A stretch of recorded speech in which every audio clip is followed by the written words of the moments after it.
des Himmels prächtigen Plan. Laufet, Brüder, eure Bahn, laufet, Brüder, eure Bahn, freudig, wie ein Held zum Siegen, wie ein Held zum Siegen, laufet, Brüder, eure Bahn.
Tochter aus Elysium. Meine Tochter aus Elysium.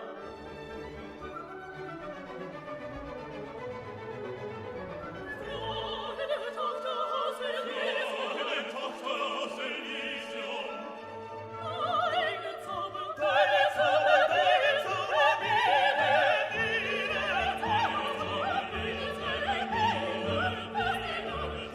Zauber, deine Zauber,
I look about right? Yeah.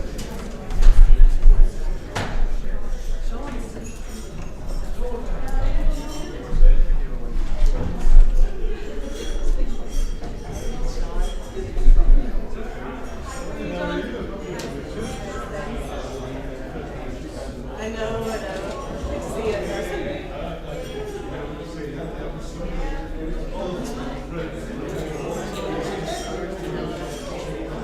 It's nice to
Okay,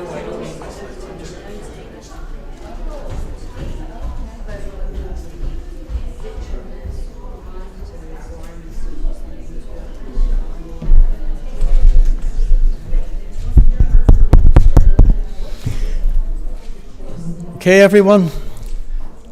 I think we'd like to get started. First of all, I'd like to welcome everyone here, and we're all friends. I mean, we all mostly know each other, I think. So, very welcome to our Breath Dissemination event, which it's an opportunity for us to showcase what we've done in Breath, but I think just as importantly, to celebrate what we've done as well. And hopefully, we'll have a good day, and we'll be able to, show all the things that we've achieved in Breath. So thank you. We're going to start first of all with a video presentation by Gordon Lyons, MLA, who's Minister for the Economy in Northern Ireland. And I should point out that the Department of the Economy in Northern Ireland and the equivalent department in Ireland, which is the Department of the Economy, Commerce and Enterprise, where Tánaiste Varadkar is the Minister, they both provided 15% match funding for this project. So I'd like to acknowledge that and thank those departments. So we're going to start out with Minister Gordon Lyons, MLA. This EU Interreg 5A funded project has been so successful, and have noted the significant achievements made by all of the partners based across the border counties of Ireland, Western Scotland and Northern Ireland. This is all the more remarkable given the difficult circumstances that all of the partners have had to endure over the past 2 years of project delivery. COPD is an extremely pervasive disease which affects many thousands of people living on both sides of the border and deserves the focus that it has received from Breath. The project has also supported the development of 28 young researchers, many of whom have now progressed to high-level jobs within the local economy. In future, they will be able to share the knowledge and experience that they have gained through Breath with new colleagues and peers. I would like to commend Queen's University, Dundalk Institute of Technology, and the University of the West of Scotland, and all of the other project partners for the successful delivery of the Breath project, and extend to you my best wishes for a successful dissemination event.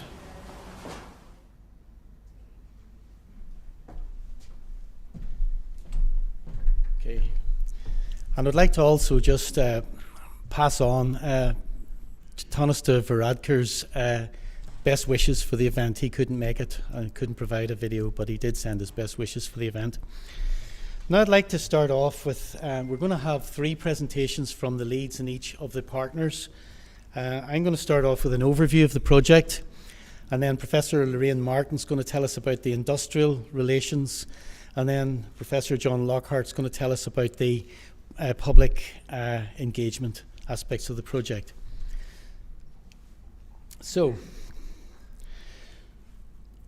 Breath stands for, trying to move the slide on here unsuccessfully.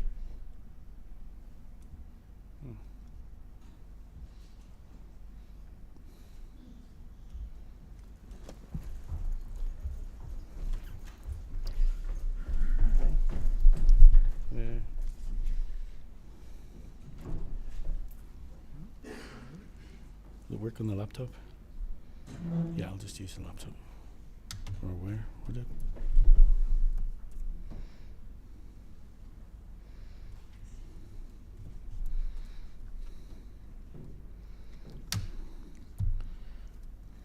Apologies. Okay.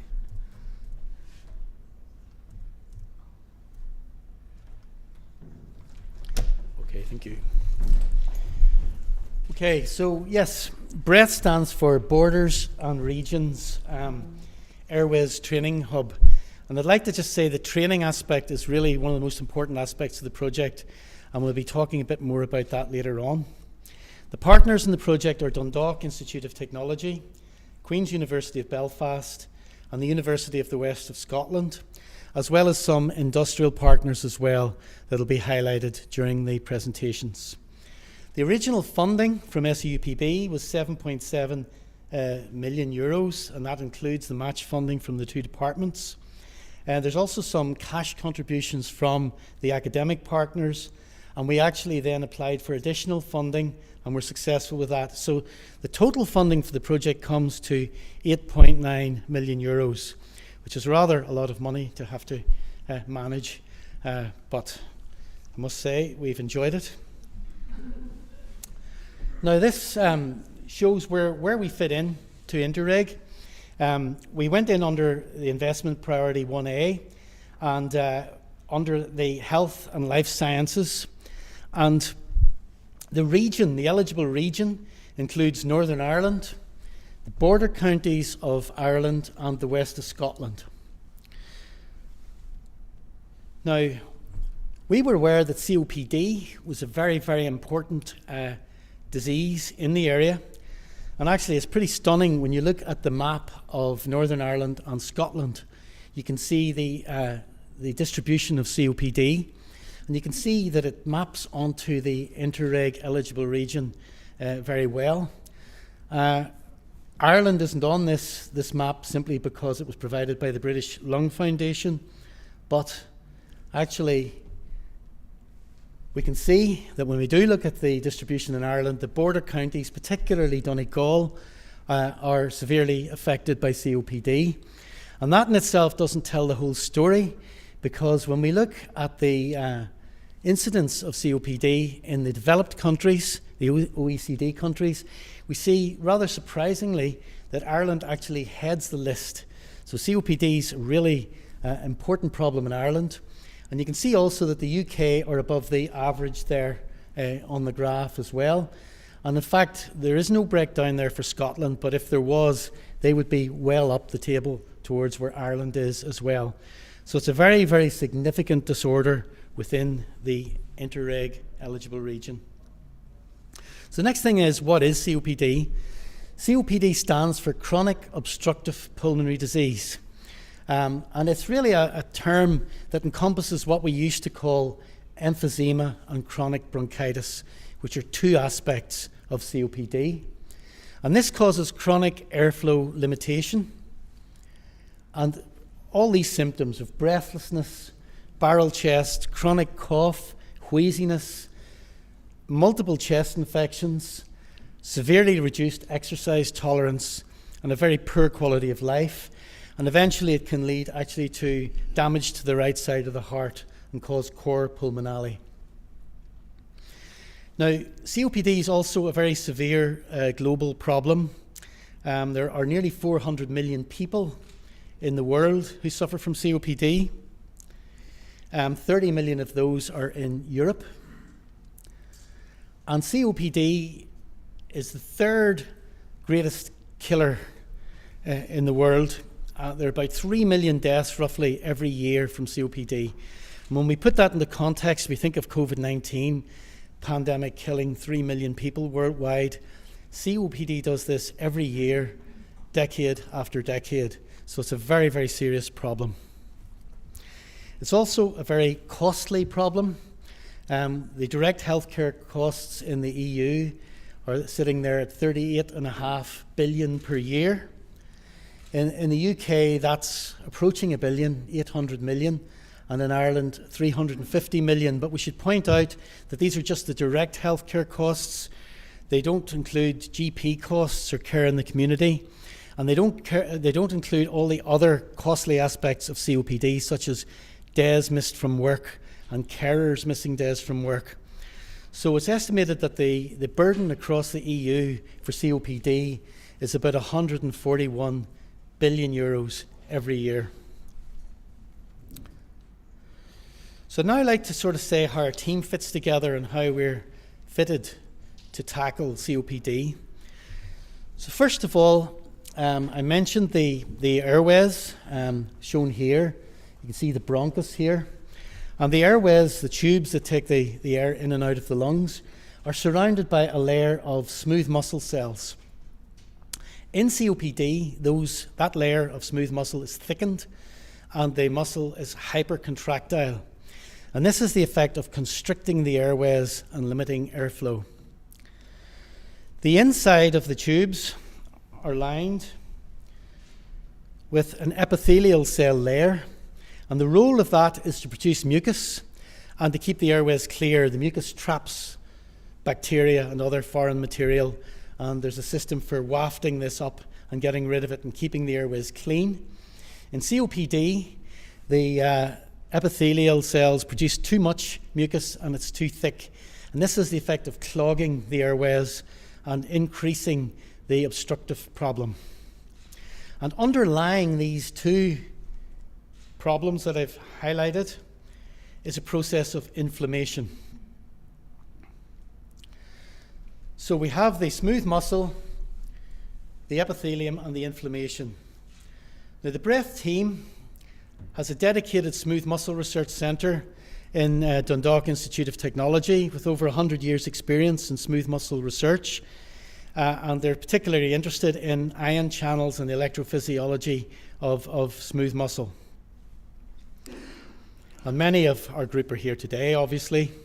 As far as the epithelium goes, it's a School of Pharmacy and Medicine in Queen's University where this expertise lies. And also they provide the clinical interface. And the individuals that lead this are shown here. We have Professor Lorraine Martin on the right there, who's the lead in Queen's. We have Dr. Fionnuala Lundy, who's here today as well, who's a PI on the programme. And we have Professor Lorcan McGarvey, who's the clinical lead. He's a respiratory physician and Professor of Medicine in Queen's University. And then we have the Centre for Musculoskeletal Science in the University of the West of Scotland. They have expertise in inflammation, and their group also study arthritis, but their skills are transferable over to the inflammatory processes in COPD as well. And they're shown here, led by the tall one at the back, Professor John Lockhart, who you'll be hearing from later on. So the objectives of Breath then were to, first of all, identify novel diagnostics and therapeutic targets to treat COPD. There were also the ambition to set up a world-class training programme to train the next generation of researchers within the region, and to develop a cross-border innovative research hub. And finally, to achieve a critical mass that would impact upon the region. Not as part of the outputs, but also very important, where we said that we would increase public awareness of COPD through a programme of public engagement, and that the programme would become self-sustaining by continual development of clinical and industrial links. So let's look then at our achievements over the 5 years. I'll be coming back to this list on and off, but I want to start out by looking at our outputs versus targets, just very, very briefly. So this table shows our main outputs related to our targets. We said that we would produce a certain number of publications over the period, and that added up to 48 cross-border and inter-regional papers with cross-border and inter-regional authorship. We've already exceeded that target there. We're above it. And there are far more publications to come, because there's always a lag between doing the research and getting the papers published. So we anticipate probably another maybe 15 or so papers on top of that number. We also then said we would train 22 young researchers, and that equated to 89.5 researcher years. We have currently exceeded that target. We're sitting now above that, mainly actually because of several things. Some money was repurposed to train additional people, but also our industrial partners have postdoctoral researchers placed in their at their locations, and they contribute to these numbers as well. So, and that's still running until the end of June, so those numbers will actually go up. Then industries receiving support. We said we would collaborate with 5 industries initially. We've exceeded that with 8. And in terms of industries that actually receive financial support, our target was 2, and we've exceeded that currently with 3. We'll be coming back to our industrial relations. Lorraine Martin's going to give a whole talk on that there, so you'll hear much more detail about those projects. So training and career progression then, and this is the bit of the talk that I have most pleasure actually in getting across. This shows a photograph from our launch event, and most of these people are here today. The people in the grey t-shirts are the young researchers. There's actually only one missing there. There are 22 people there, all with grey t-shirts. And they've all progressed in their careers since that day back in 2017. And we'll be hearing more from them, but I'd like to just outline where some of them have gone over the next few slides. First of all, we've got Ruth Matthews here, or Dr. Ruth Matthews, I should say. And she has progressed to LinkedIn, where she's an insights analyst. And Ruth will be telling us all later on more about her experiences with breath and how it helped her progress into that career. We've also got Tulene there in the middle, and she's actually a postdoctoral research scientist, worked on a Tufts fellowship in Dundalk Institute of Technology. Shruti Kulkarni has got a job as a scientific writer in Indegene, India, and good news for Shruti, because she did her PhD Viva this morning and successfully defended her PhD. So as of lunchtime, she's now Dr. Kulkarni as well.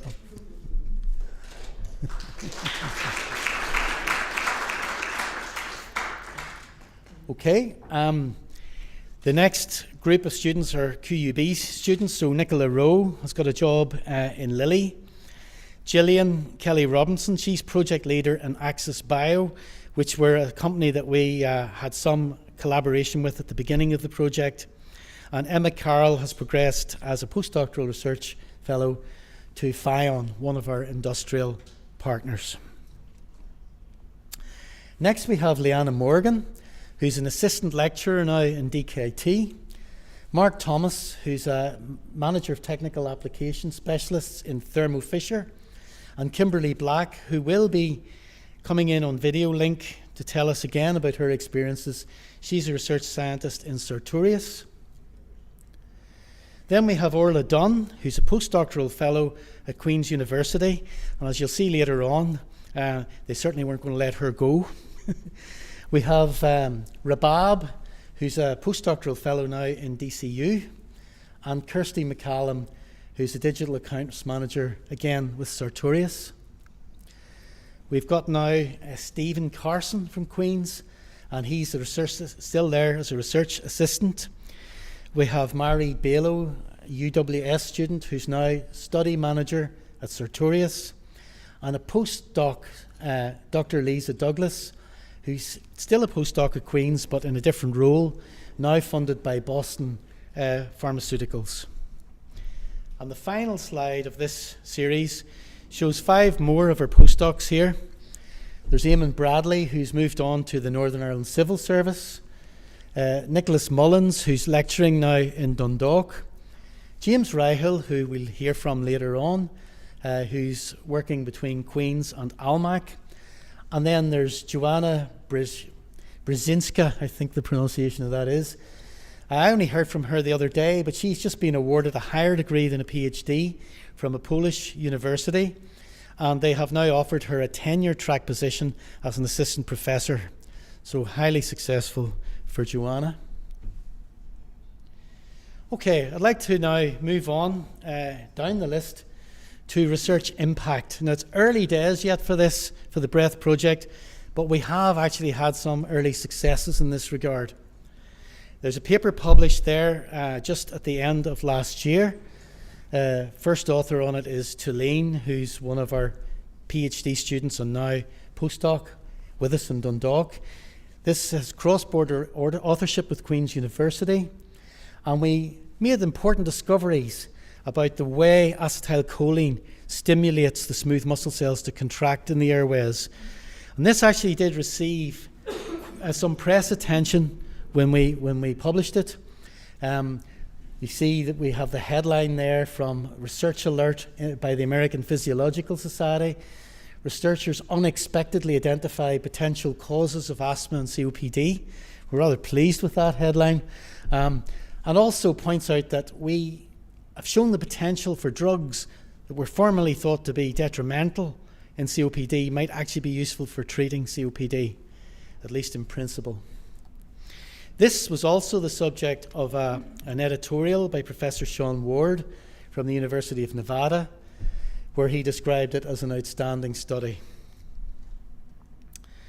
In another publication in PNAS, which is Proceedings of the National Academy of Sciences in the USA, we published the fact that this protein, Lingo-1, is a novel regulatory subunit of a channel that we were studying in airway smooth muscle, the BK channel.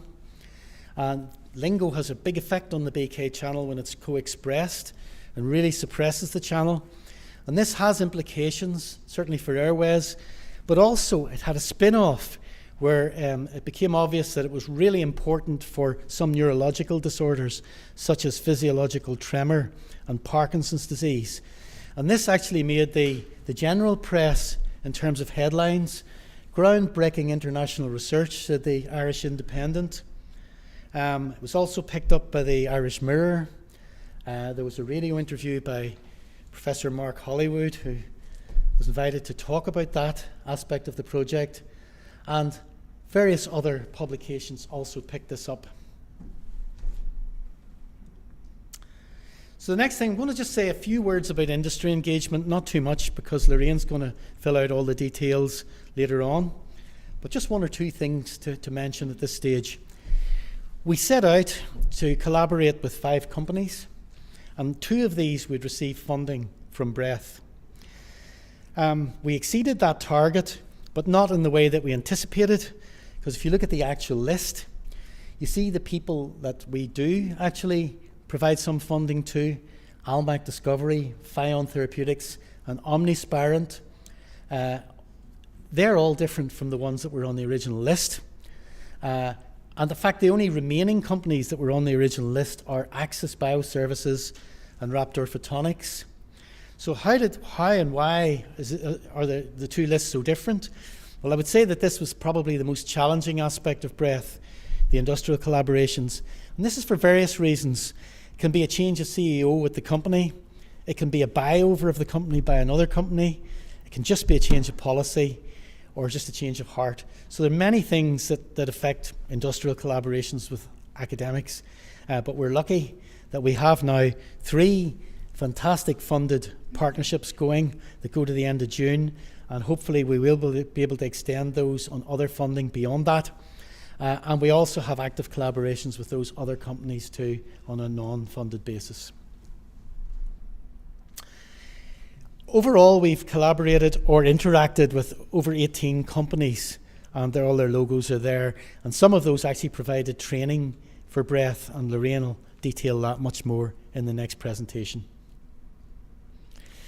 The next thing then is public engagement. And again, I'm not going to say too much about this because John's entire talk is about this, but I just want to give a very brief overview by way of introducing John's talk later on. We've actively engaged with schools. John has been very instrumental in that, in reaching over 5,000 school kids. We also have interacted with patient groups, and we're going to hear from one of those patients after John's talk. There have been quite a lot of political interactions, especially with the Scottish Parliament. So we see Emma Harper here, who we're delighted to hear from in person today. She will also provide a presentation. We visited the European Parliament, you see down in the bottom right here. And we met, there's Shruti, who I was talking about, who just got her PhD. That's her meeting Michel Barnier at the All-Ireland Dialogue on Brexit in DKT. So there's been a lot of public engagement, and as I say, John will highlight that much more. Finally, Breath has received several awards. First of all, there have been overall rewards for the project itself. We received the Northern Ireland Healthcare Award for Best Asthma Stroke COPD project in 2018. And this shows the dinner in the Europa Hotel where the prize was awarded. We also received the Queen's University Vice-Chancellor's Research Prize for Research Culture.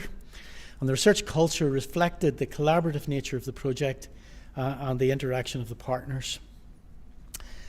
There have also been lots of individual awards for the individual students and staff working on the project. There's a whole list there. I'm not going to read it all out. I think the purpose of putting it there is just to show there were lots of them.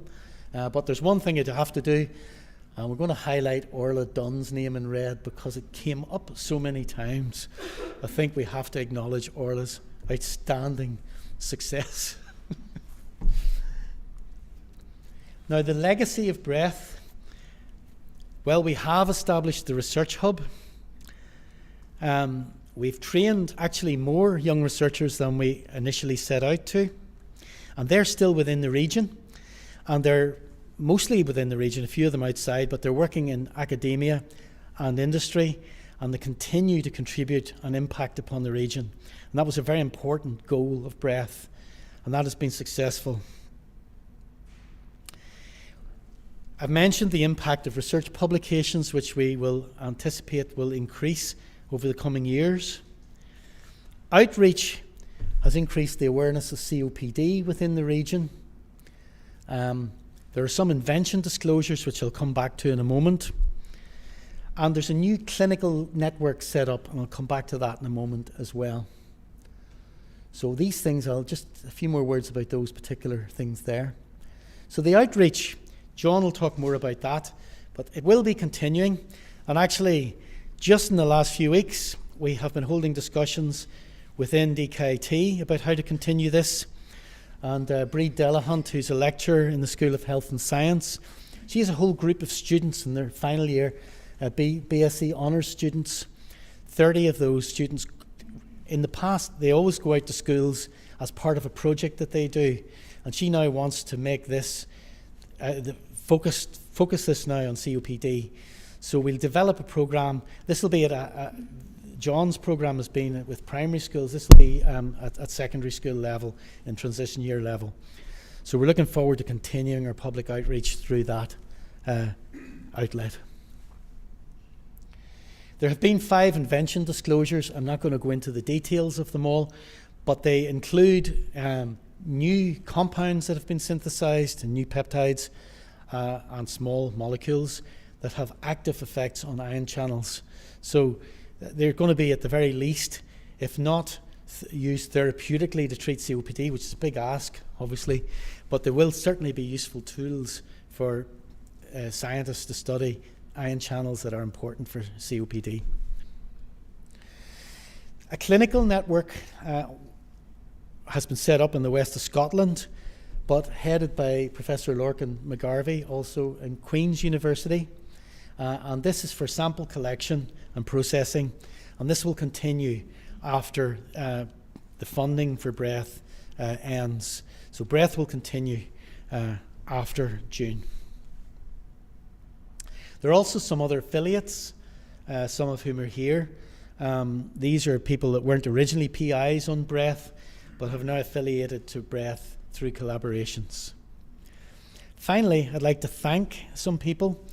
First of all, I'd like to start by thanking my partners in UWS and QUB, particularly Lorraine and John. When we set out to apply for Interreg, we got an external consultant, and he said, you know, this will be very stressful. Do you really need the money? And then he told us that his previous experience was that a married couple had actually got divorced on a previous project. Well, I have to say that I'm not going to divorce either Lorraine or John, you know, because we've had a really, really easy working relationship, and we look forward to that continuing. I'd like to thank SEUPB as well. I mean, there's so many people in SEUPB that should be thanked, some of whom I never met, but I know work behind the scenes. But particularly Paul Boylan and Elaine Farmer, who we had lots of interaction with. We found them very helpful, very easy to work with, and you know, very much deserving of our appreciation. And then the External Advisory Committee, they met once a year. You know, we would tell them what we were up to, and they would give us some feedback, and that was very helpful. I'd like to thank all of them, And Iggy McGowan is the chair of that, and I believe he's here today. I haven't actually run into him yet. Yes, there you are. Okay. And then finally, I'd like to acknowledge all the administrative support that we've had on Breath. There's been so many people. Even that list is not actually, it doesn't include everyone. But I really want to single out Bronwyn Lennon, who has been the project coordinator on Breath and has organised the event today and has been very, very helpful. But like I say, all the people on the list are deserving of our appreciation. So thank you.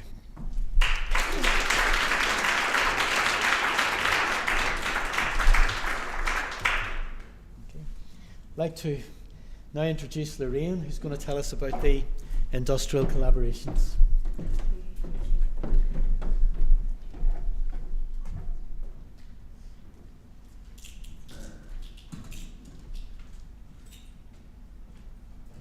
So we'll just switch over the slides here. So how do I get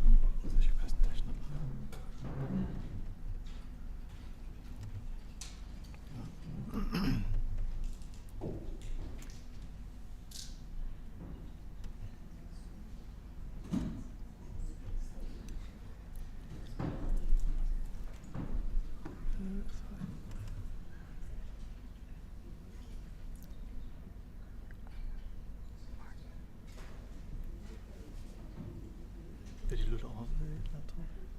should be here. Here. Sorry.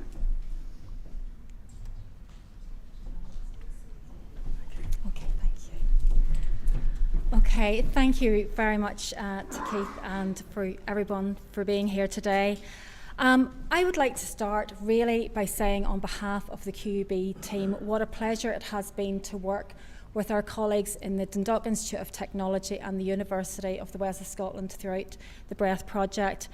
We have greatly enjoyed a very genuine collaborative team spirit which has led to the training and development of a new generation of researchers and has really also helped in the career development of our postdoctoral research fellows.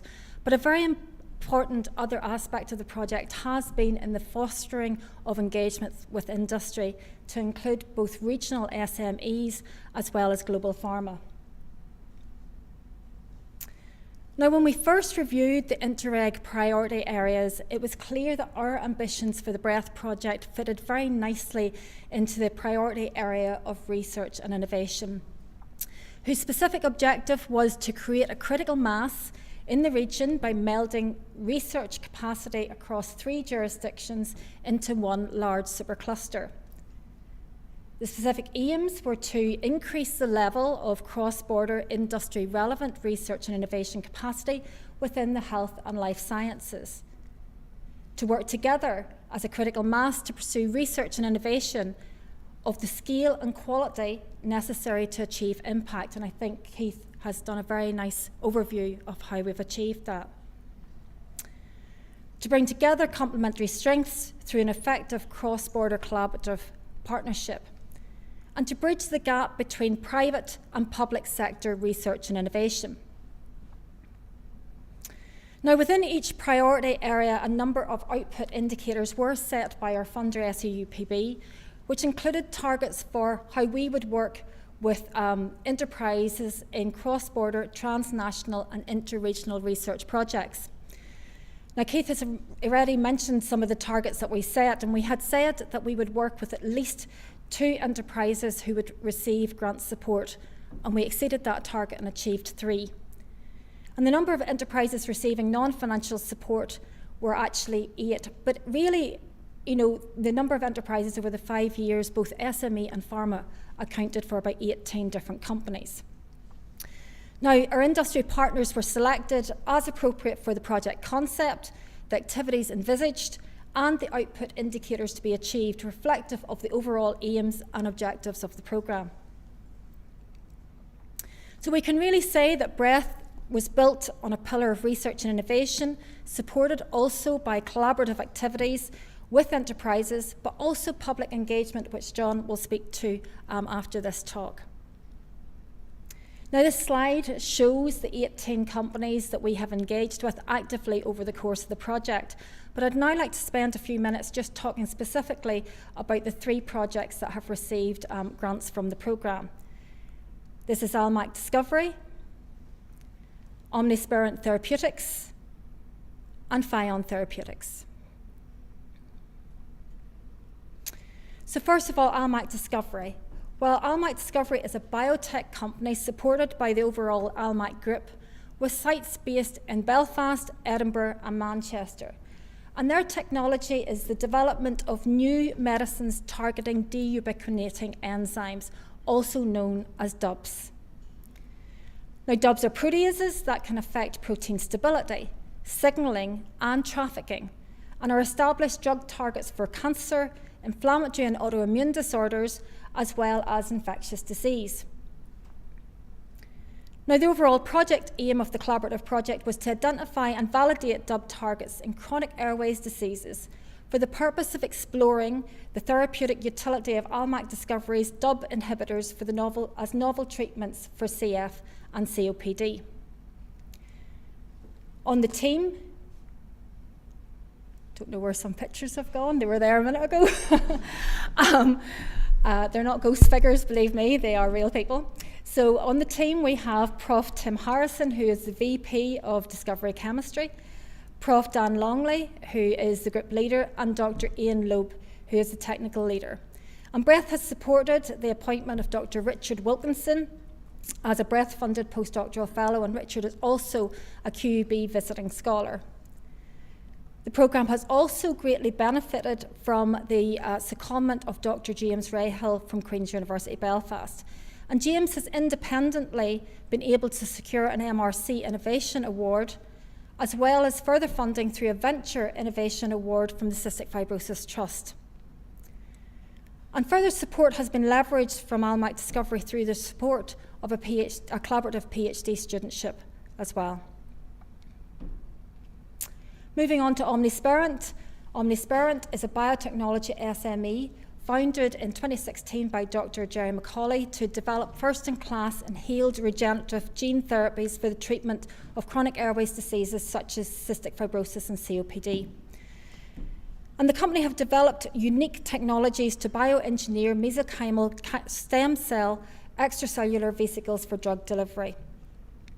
The delivery system called Omnisomes enables safe and efficient inhaled delivery of disease-tailored gene therapy directly to the lung.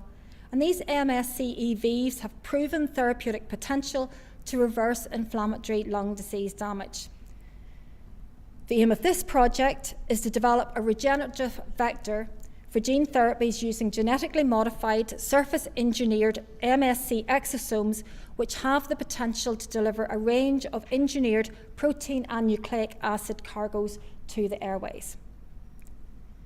Now, in addition to Jerry, we're delighted to have on board Dr. Katie Gilligan as our Breath-funded postdoctoral research fellow. And this relationship has also led to 2 large multidisciplinary funding applications, one to the Horizon 2020 European Innovation Council Pathfinder Programme, and another to the Cystic Fibrosis Foundation in the USA, their Path to the Cure programme. Pfion Therapeutics is a QUB spin-out that was founded in 2017 by Professor Helen McCarthy, a colleague of mine from the School of Pharmacy. And the company was set up to exploit a patented RALA peptide-based platform for the delivery of anionic cargoes such as messenger RNA. Pfion's developmental pathway is initially focused on viral infections and oncology, but they're really interested now in looking to see whether the platform can also be translated for respiratory indications. RALA is a 30 amino acid peptide-based drug delivery system which condenses anionic cargoes of any size, whether they be messenger RNA, DNA, or small molecule, to nanoparticles. RALA is highly efficient at cellular entry without the manufacturing complexity or indeed the safety issues of viruses.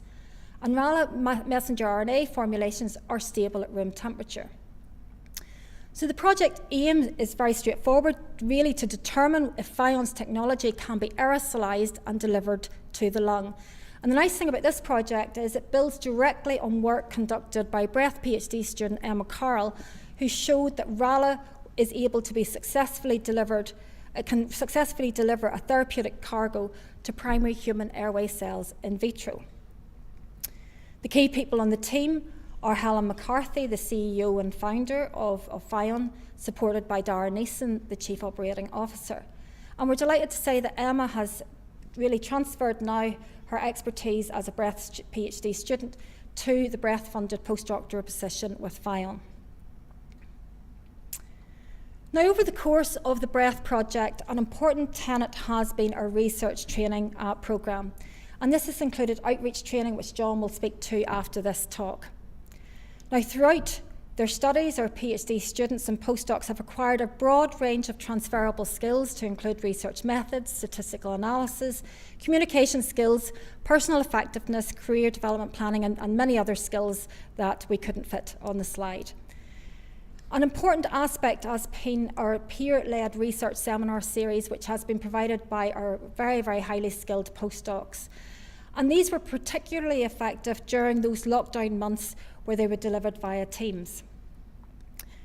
Our industry partners have, however, been instrumental in the delivery of a number of business and leadership modules.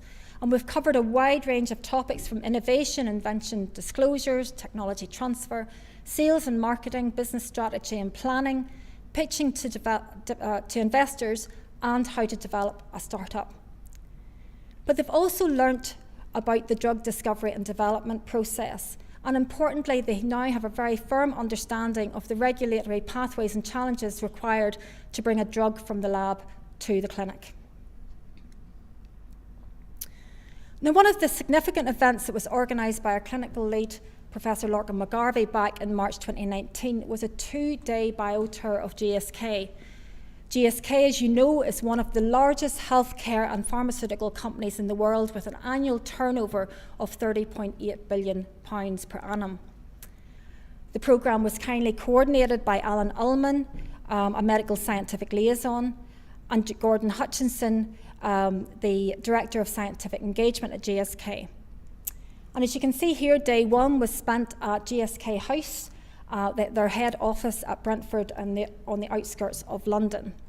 And a Breath team of around 35 researchers really availed of a fantastic tour of all the facilities, as well as a number of really engaging talks by very senior personnel at GSK. So it was a fabulous event, and I think it's one of the highlights that many of us have of these types of engagements. Now, you know, although we really greatly enjoyed the talks, you can see here that both staff and students very much enjoyed the VR headsets as well. There seems to be lots of pictures of people in VR headsets. And after a really fantastic day of talks and activities and tours, we had a networking dinner, and then up the next morning to go on the bus to Stevenage, which is the GSK's R&D facility.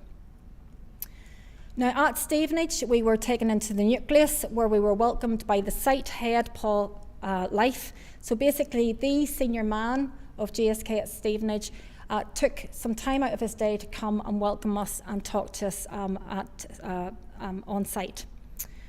This was followed by talks by other senior GSK staff, to include Dave Allen, who is the Senior Vice President of Medicines Design. And he spoke to us about the innovation and challenges faced in the design and development of new medicines, and particularly their move towards a personalised medicines approach. And they were particularly excited, you know, to tell us about the launch of their new Ellipta platform, as you can see here on the right of the slide. This new inhaler device offers an opportunity to deliver both single and combination therapies for the treatment of asthma and COPD. And they really wanted to expound it as an example of, you know, of something that really encapsulates their mission statement, which was to help people do more, feel better, and live longer. The visit proved an excellent opportunity for the group to network and gain insight into various career opportunities provided within the pharmaceutical sector. Now, our relationship with Teva stems from winning the 2018 Northern Ireland Healthcare Award, where Teva were the sponsor for the asthma and COPD category. For the 2019 Breath Conference that was held in Belfast, Teva hosted a day-long industry-led training event which was entitled The Pharmaceutical Industry in Action. Particular thanks must go to Audrey Campbell and Amy Diamond for coordinating the speakers for this event. That evening, a dinner and seminar programme were hosted by Chiesi, an Italian-owned global pharmaceutical company. After welcomes by Declan O'Hagan, the medical manager, he handed over to Prof. Lorcan McGarvey to chair the session. And as you can see here, our first talk was given by Professor Alan Wells from the University of Leicester, who spoke to us about the bad air that we breathe and health impacts and preventative interventions. The second after-dinner talk was by Professor Joe Kidney, a consultant in respiratory medicine of the Mater Hospital in Belfast, who spoke to us about mechanisms of exacerbation in COPD. Now, of course, from March 2020, the opportunity for in-person events dramatically changed. So in June of 2020, our Breath Conference switched to Zoom. And we have to thank Audrey Campbell once again and Sally Hughes for the huge amount of work they did in coordinating a session, which included, again, very senior figures across Teva. The session ended with a talk by Louise Bluesfield, a recruitment manager that is used by Teva, who mentored the students on strategies to improve their chances of success in a very competitive recruitment market. Industry training in 2021 was similarly conducted via Zoom, but for this event we called upon our SME partners to provide talks about their industry and, where relevant, their spin-out journey. So we have to thank Almac Discovery, Fion Therapeutics, Access Bioservices and Causeway Sensors for providing very engaging session, which culminated in a talk by Francis Weldon from Almac Group, who spoke about careers in Almac and the pharmaceutical industry in general. Now, in addition to the added value that I have highlighted with our 3 funded partners earlier in the talk, our increased research capacity through Breath has also helped leverage additional support. A good example is a drug development project with Boston Pharmaceuticals that has delivered 2 consecutive project grants of value nearly $452,000 to investigate an enzyme called furin as a target for airways disease. Now, this has enabled the appointment of Dr. Lisa Douglas, previously a Breath PDRF, to the post. Further value has been added through their sponsorship of a PhD studentship. And we also just recently had the success of a very high impact publication in Cell Chemical Biology. Another example is a project with Merck to develop a model of cough hypersensitivity. And this has secured a project grant of value $250,000, and a further grant of just over $191,000 is in the final stages of review. And finally, some additional funding has been leveraged from the International Foundation of Ethical Research, the applicant in this case being Dr. Orla Dunn from QUB, and nearly $48,000 from the Belfast Health and Social Care Trust to try and provide bridge funding to maintain some key Breath personnel. The University of the West of Scotland has also just recently secured a PhD studentship from the Cunningham Trust to sustain a programme of work focused on a novel therapeutic target for COPD. So that brings me to the end of my talk, and I would now like to hand over to my Breath colleague, Professor John Lockhart, who will tell you more about our public engagement activities. Thank you.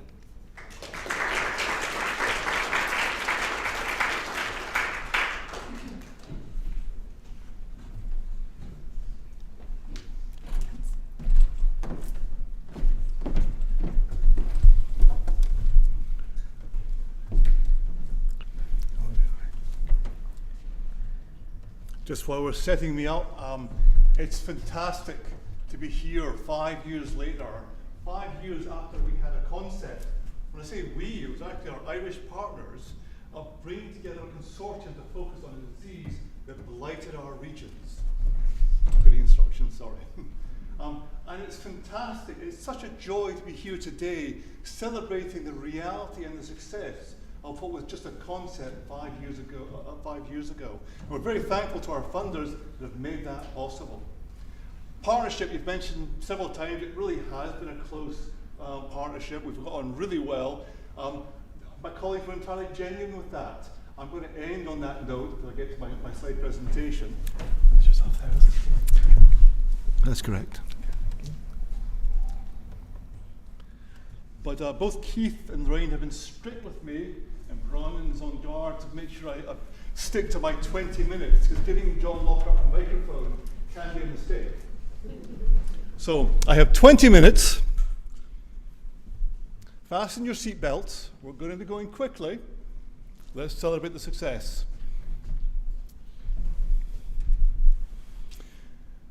Public engagement was not only part of our original plan, it was a central pillar. Let me show you what I mean by that.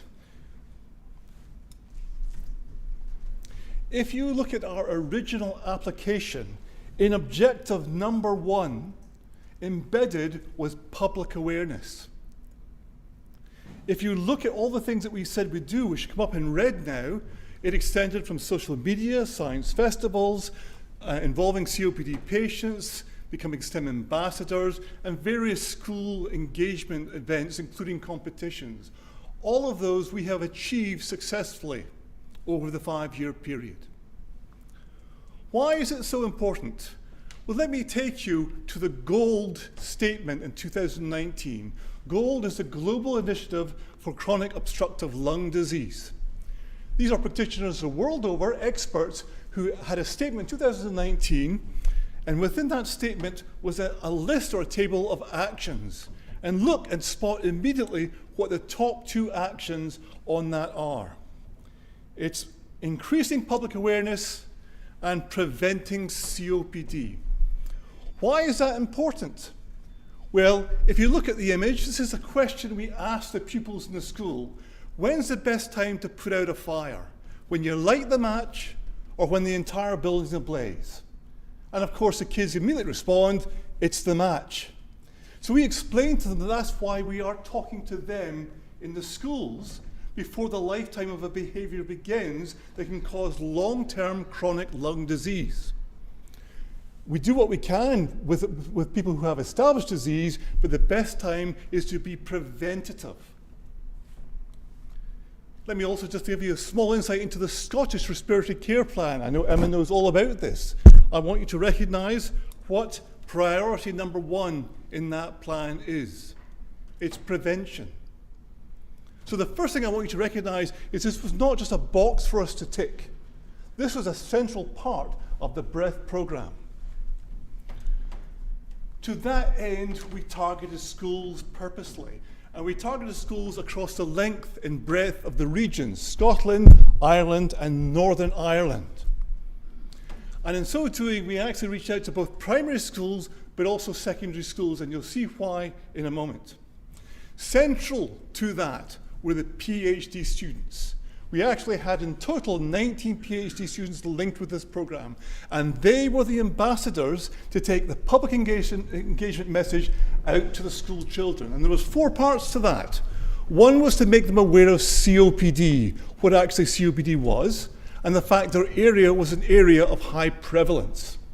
Okay? Second was to build in an anti-smoking message, because smoking is a high risk factor for COPD. Third was to explain the importance of research. Quite often the children would ask, why do we live in an area of high COPD? And the answer is, we don't know. And that's the value of research, trying to understand why COPD is so prevalent in the regions we represent today. And finally, it was an opportunity to talk about universities, because some of the areas we went to were quite remote, nowhere near universities. So it introduced them to and opened their eyes to the opportunities of universities. One of the things I found concerning when I was involved with some of the public engagement was when I talked about COPD and asked if any of the children had heard of COPD, usually there was very few hands, but sometimes a hand would go up and ask, is it anything to do with emphysema? And the fact that the children in these regions know that medical term speaks to the high prevalence of COPD, which involves emphysema, as Keith explained to you, within these specific regions. They have family members who are affected or afflicted by this condition. The students were great. It was an enthusiastic response we had from the students with the pupils, and vice versa. The students benefited by that engagement. The presentations involved actual presentation to the pupils, but also workstations. And just to give you some small insight into what we were doing with them, one aspect, for example, was having them create their own lung model. So you can see it was a lung in a bottle, where they actually were able to show the lung inflating and deflating under negative pressure ventilation. And the kids, their eyes were wide open when that balloon expanded under the negative pressure when you pulled down the blue glove, which was to represent the diaphragm. They were quite taken by that physical demonstration. The second was assessing their own lung function with a peak flow meter. And that proved to be very competitive amongst the children. But also we used this as an opportunity to simulate lung disease. We'd introduce a restrictive air bung inside the mouthpiece. They would blow again. They'd find it's harder to blow in that condition, and they find that their peak value falls as a consequence. So they understood the measurement of lung restriction, lung obstruction. We also have lung models. I'm going to show you those in more detail in a moment, but it was a great opportunity for the kids to handle the models and actually look and discover firsthand the conditions or the features of these diseases. We had one aspect which I thought would be more of a time filler, and that was the word quiz, but in actual fact it proved also highly competitive, because if they got all the words, they got a gold breath pencil. If they got most of the words, a silver pencil, and if they participated, they got a bronze pencil, and they all wanted the gold pencils. They wouldn't move on until they got all the words. But it allowed us to identify key words linked to COPD with the pupils. Here's an example of one of the lung models we do use. This is a perfectly normal lung model. So they look at that, get familiarized with what their lung normally should look like, and then we give them various disease models, cancer, asthma, for example, but most importantly for us was COPD. And the children with a bit of exploration would soon find that you could see features, sorry, pointing at the right board, you could see features like the tar of the cigarette smoking identified, the alveolar wall breakdown, the emphysema, and the bronchitis of the airway, the narrowing of the airway. They could see it firsthand, visually, with a model they could actually handle. Not only that, I can explain to them at great length the notion of airway resistance and the lumen diameter of the airways, but actually simply holding a model and seeing, for example, the mucus plug that you can see on that right-hand model, you can immediately see the difficulty somebody experiences when they're trying to breathe through something with such a narrowed restriction. They understand that immediately. We were very keen to involve patients in our program right from the beginning in as much or as many aspects as we could. And we started very initially by simply introducing patient-informed art. These were patients, this is Stephanie David, who had COPD, described her experience of an exacerbation to the artist, Greg Manchester, who was funded by AstraZeneca, sorry, pointing at the wrong thing, AstraZeneca, and they were trying to capture the experience of what it's like for Stephanie to have an exacerbation. And she described the panic, the fear it caused, because she felt like she was drowning in air. And that was something that the children could quite well understand when you gave them illustrations like that. And they understand the notion of the fear of drowning, so you can imagine how awful that would be when you're in air breathing, you can't put your head above the water, you're actually got a lung condition that's causing the distress. Of course, we had the real McCoy come along to some of our engagement. We had patients link in with us. I'm going to mention two. Martin Charters, I'm going to introduce his video shortly. Martin was a great champion in linking us with the pupils. He actually came along to the schools. When we first did this at Kakubri Academy, I only had 10 minutes set aside for an interview with Martin. I asked, just off the cuff of the moment, are there any questions that the pupils want to ask? And there was a sea of hands. And for the remaining 50 minutes of the assembly, it was simply the pupils asking Martin questions. And he gave a very honest, a very compelling response. which really, I think, struck a chord with the pupils. So it was greatly appreciated, Martin. I'll introduce him shortly. Not only that, we had a patient, so Martin comes from Dumfries and Galloway. We also had a patient, Malcolm McAllister. He was a journalist, now retired, has COPD, and he provided us a journalistic insight into the experience of COPD, and that's on our Breath webpage. I would try and link you to the webpage just now, but it's just a bit too clever for our software, and I might lose the presentation. But can I encourage you to go look at our Breath webpage? We put a lot of time and effort into it, and you'll see both Malcolm and Martin featured there. And certainly you'll see the journalistic piece provided by Malcolm. The entire group, the consortium, was really impressed by the enthusiasm and the energy of the children and their engagement with us. And we wanted to capture and harness that energy. So we actually developed, we put our minds together, working well as a partnership, and we produced a Breath Challenge. It was a series of activities after we've had the first visit with them that the children could do in the classroom with the teacher and or at home, completing exercises, and some of the exercises, for example, was producing some artwork. And I'm going to show you some examples of some of the art that they produced. It was great. But not only that, to also write a letter to their local MP or even the First Minister in some cases, explaining their concerns about living in an area of high COPD prevalence. If they were successful in doing that, each of the children and also the school were awarded a Breath certificate of excellence, essentially, for completing that challenge. And not only that, they became Breath partners, Breath school partners. And that allowed them certain aspects I'm going to talk about in a moment, but allowed them to establish a relationship with Breath, the team. On our webpage, there's hundreds of contributions by the pupils. Please have a look at it, because the children put a lot of time and energy into it. But this was a letter that was written, actually this one was written to me, and it had several things embedded within it, some classic quotes. One was, why, if cigarettes are bad for you, are we allowed to sell cigarettes in shops? It's a good question. It's a good question. Others which quite boldly said, after your presentation, I will never smoke. That's what we wanted. That message across and that understanding from the perspective of the children. We had some that went beyond the call to duty. These two children should look familiar to some of us. In actual fact, they produced posters that featured in windows of classrooms and on our social media. And just to show you one example of the artwork, you really couldn't cram more art into that space. And it covers all aspects. You can see, for example, the DNA, showing the genetic link. You can see airplanes, you can see cars and pollution, you can see cigarettes. They've covered all aspects inside their artwork. This is one example. There's many on the webpage. Please do go visit it. I'm delighted to say the first school to be awarded the Breath Challenge was Belmont Primary School in Stranraer. And it was a big event. We went down and we awarded the certificate at their school assembly, and all the kids gave a speech on their contribution to the assembly, and it was just a wonderful event. It was captured by the local newspapers, and this features here in the Stranraer Free Press. So we were delighted at the success and the engagement of the pupils. And then the pandemic hove into sight. And suddenly, going into schools and having kids blow through narrow tubes and pass around models didn't seem the greatest idea in terms of infection.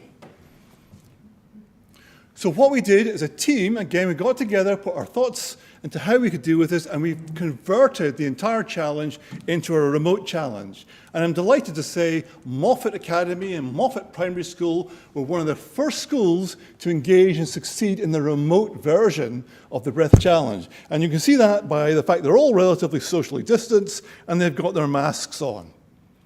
And again, they became Breath partners. You're going to see why that's important in just a moment. We blanket targeted areas, and you're going to see why we did that in a moment. We actually found it was harder to get this up and rolling than we thought it would be.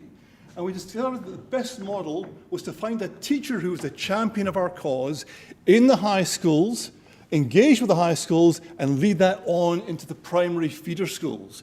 And that's exactly what we did. And you can see we effectively blanket engaged this entire peninsula, this being the peninsula that involves or includes Stranraer.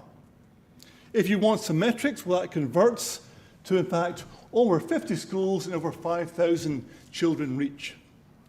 On one occasion, in fact, I went and presented at Stranraer Academy to a teacher who was a mother of a child who I then engaged later in the afternoon at Belmont Primary School. And then we went to the college, and it was a niece of the mother who was present. We literally got all members or branches of the family. We blanket engaged the entire area. Why did we do that? Well, let me pick you back to the map Keith showed you. Look, oops, I'm doing what I'm told not to do, I'm wandering. Look at that hotspot area of prevalence.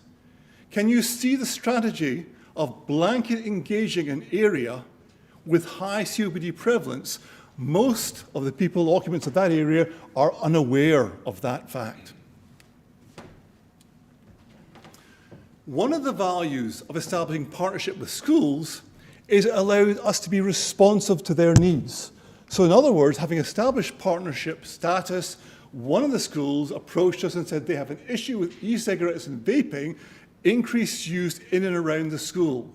And so we were invited to come in and talk about the facts, the issues relating to e-cigarettes, which are not a safe alternative to cigarette smoking. And we based this mainly around the ELF, the European Lung Foundation fact sheet, which is a very useful fact sheet to refer to. But it also allowed really valuable opportunities to have our open discussion with the pupils. Here's an advert that looks like it's a good advert, doesn't it? It shows you the cigarette stubs being stubbed out. You see the phantom of death emerging above. Stop the habit. Look at the full advert, though. Stop the habit, start the hobby. What's the hobby? E-cigarettes. Who are they targeting? Well, I think they're targeting the young. And so that was an immediate discussion point with the pupils as to who it is behind the industry of e-cigarettes, and often it's a tobacco industry. It was a very useful point to engage discussion and dialogue with the pupils.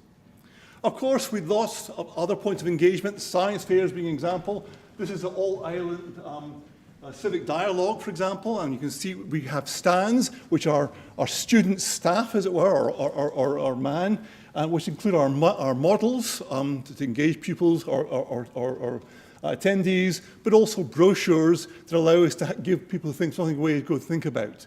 So the fairs were one also very useful aspect, and quite often we targeted these models that we developed for the primary schools to children who came along. So that made obvious sense, and we got good engagement. But not only that, it was a wonderful conduit to link in the parents.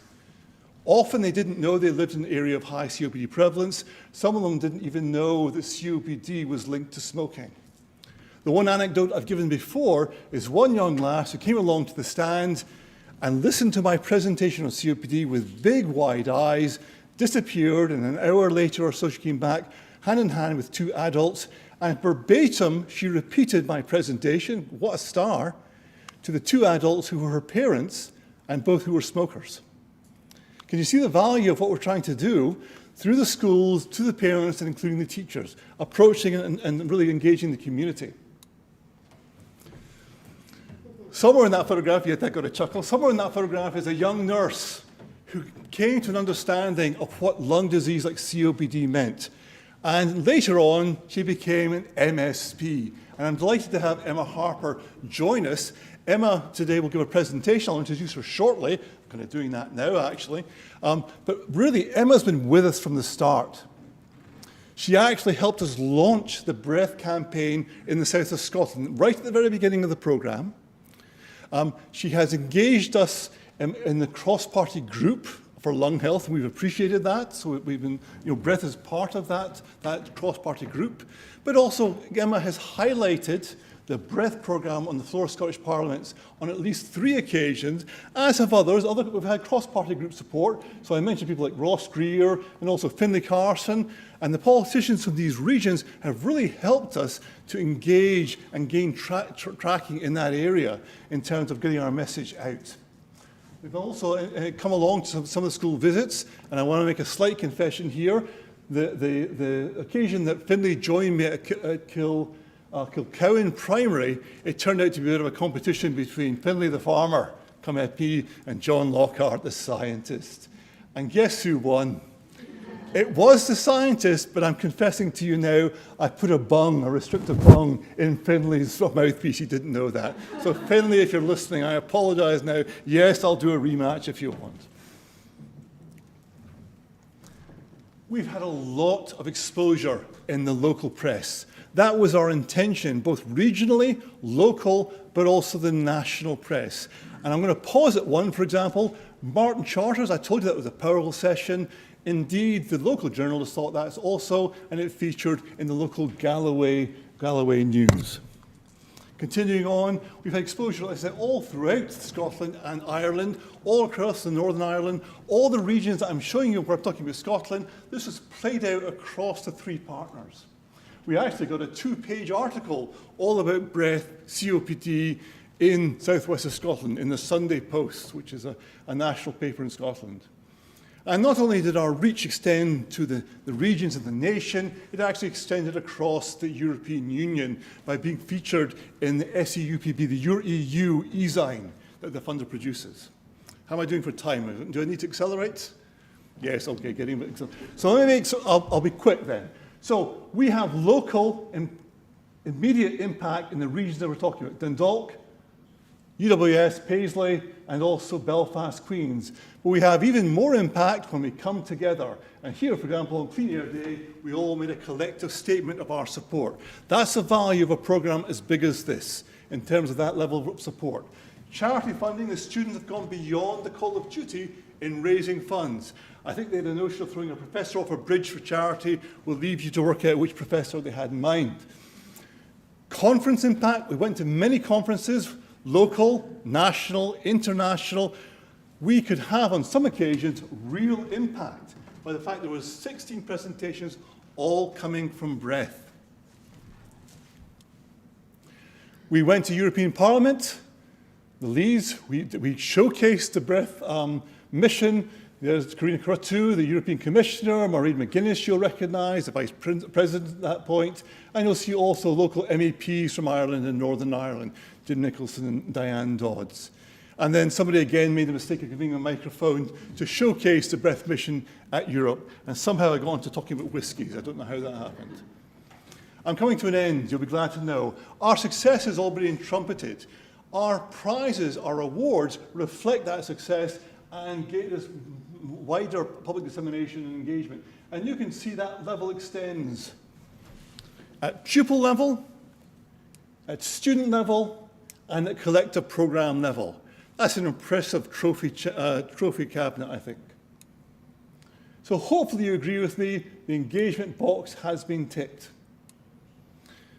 Quickly, very quickly, off duty, Keith found a model or statue of himself in European Parliament. It does have a passing resemblance to Keith, I think you'll agree. I'm doing my best to trumpet success as usual. Meanwhile, Lorraine, what is she doing? Establishing collaboration with the local scientific talent. We had so many PhDs, I was asked at one point, do PhDs grow on trees for you guys? And the answer is, yes, actually they kind of do. Thanks to the funders and our ability to realize the ambition of 15, 16 PhD students. Breath, the next generation. Teamwork is a really important part of everything that we do. It's allowed us to effectively deal with things like pandemic. There's been one area or issue of contention, and it's been on the rugby field. Scotland won the first year, but Ireland won this year.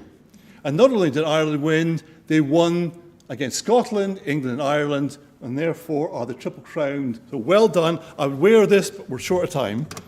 Moving on. I'll put it on in a moment. So congratulations, Ireland, just to show you the true spirit of teamwork. Where are our PhD students now? Off to new horizons as quality trained scientists, exactly what we planned. We've had a great time, the Scottish contingent visiting Ireland and Northern Ireland. We're so disappointed the pandemic got in the road of you all coming to visit Scotland. So, Fáilte go Araba, that's for Stephen's benefit. You're welcome to Scotland anytime. It's a beautiful country. And there I'll conclude. Thank you.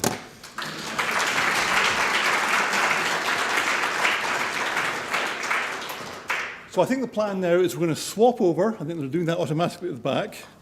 And Martin Charters is going to come on screen and give you his compelling experience of COPD as a patient who suffers from the condition.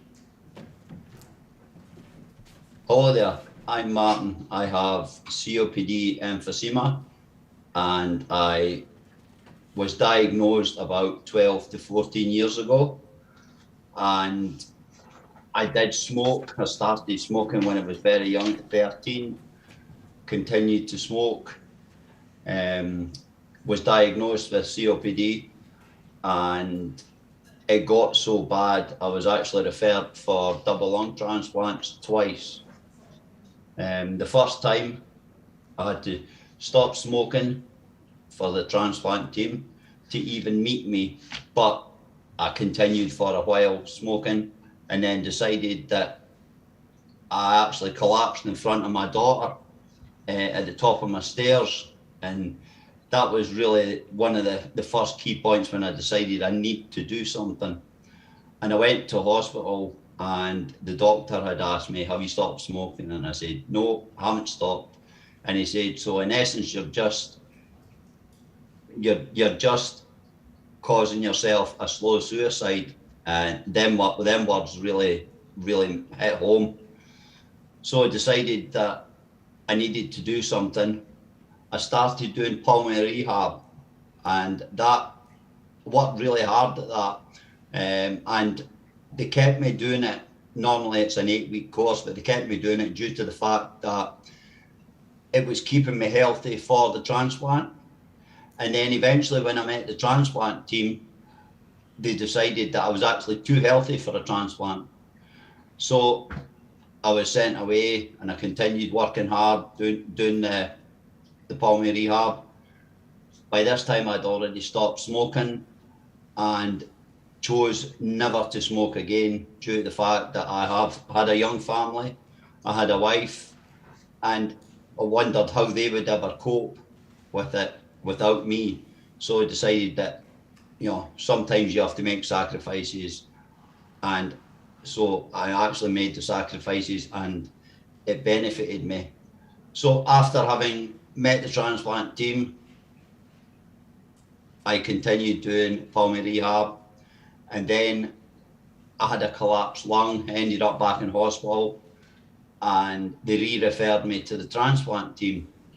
The transplant team then re-examined me, went through all the x-rays and everything else, and decided that they would put me forward for lung volume reduction surgery, which I had in 5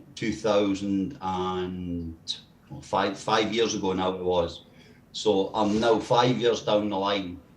But the benefits of this were that the double lung transplant on average is only a 7-year lifespan, whereas with the lung volume reduction surgery, I've still got my own lungs, and therefore I'm not on any timescales.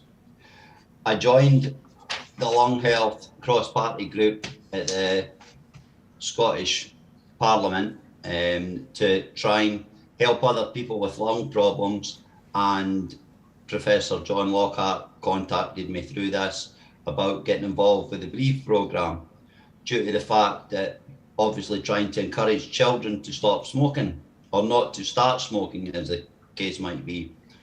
In which case I went to Kirkcudbright School and got involved there. I'd done a talk. I was only meant to do a few minutes talk about smoking and my experiences with COPD.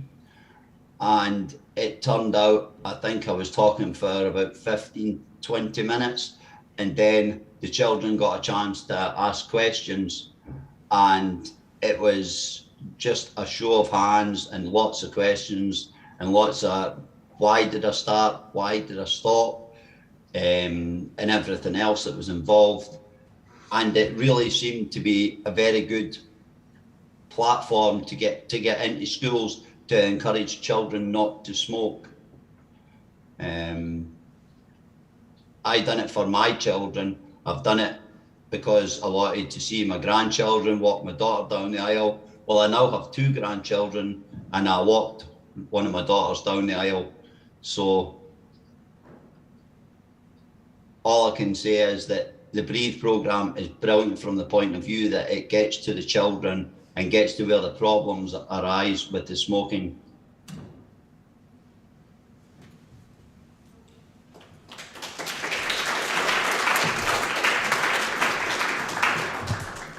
So thank you, Martin. Martin did a great job, and you're only seeing half of the story. You didn't see the pupils' response to Martin. He was very hard fact with them, but in a sympathetic tone, and they responded well with it. It's my absolute pleasure and delight to invite now to the podium Emma Harper, MSP in the southwest of Scotland, who has been a champion right from the very start. I won't repeat my introduction, you've already heard it. Emma, I'm delighted to welcome you now to the stage. Thank you.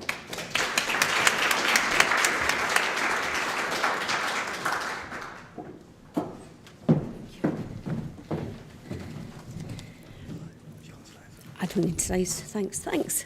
Thank you, John. It's great actually to be here in person. You know, we've been doing all our cross-party group meetings online, virtually, which is great because it means people from Shetland can attend, and Western Isles and all the way down to Stranraer as well. But I'm really pleased to be here today, and thank you, John, for inviting me to attend the Dissemination event for the Breath Project and for asking me to address you all this afternoon. And it's actually really good to see Martin looking so well. I've met Martin a few times because he was one of Phyllis's patients, and so we've had a chance to see him at the cross-party group as well, in person before COVID as well. So the Breath Project, the Border and Regions Airways Training Hub, it has been an ambitious collaborative research partnership, and the success is so apparent here today. You know, the partnership, the enthusiasm is in bucket loads, I see, especially with the engagement with the school children. And this partnership has it's harnessed complementary resources and the expertise of 10 principal investigators from the Dundalk Institute of Technology, the University of West of Scotland, and the Queen's University in Belfast. And when I launched the Breath Project back in 2017, 5 years ago, at the Crichton campus, where I trained as a nurse in Dumfries, we heard how the project had a mission to tackle chronic obstructive pulmonary disease.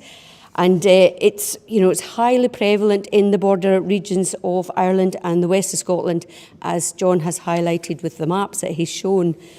And over the course of the project, it has been supported by €7.7 million of funding, but 8.9 in total, as Professor Thornbury has actually noted.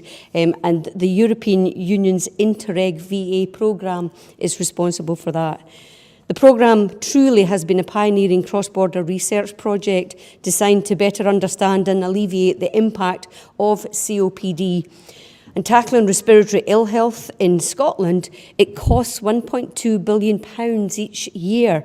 So I think it is, we are required to invest in it so that we can look at prevention and then focus our funds elsewhere. The researchers and the staff involved with the Breath Project have worked extremely hard to meet the objectives, and I want to pay tribute to every single person who has been involved, including our researchers, our clinicians, our patients, and the wider community who have supported it. This included many schools across my South Scotland region, such as Kirkcudbright Primary, Douglas Ewart High School in Newton Stewart, Melrose Primary, and Belmont Primary School in Stranraer, and many, many more. Stranraer is my hometown, so it's really good for me to see what has taken place in the southwest of Scotland. It is clear that the project has had an important focus on education and outreach, which, as a former clinical nurse, I was a former clinical nurse educator, I absolutely hugely value and appreciate education that's taken forward. Respiratory health is of great importance to me, and prior to my election to the Scottish Parliament in 2016, I did practice as a nurse for 30 years in Scotland, in Surrey and in Los Angeles.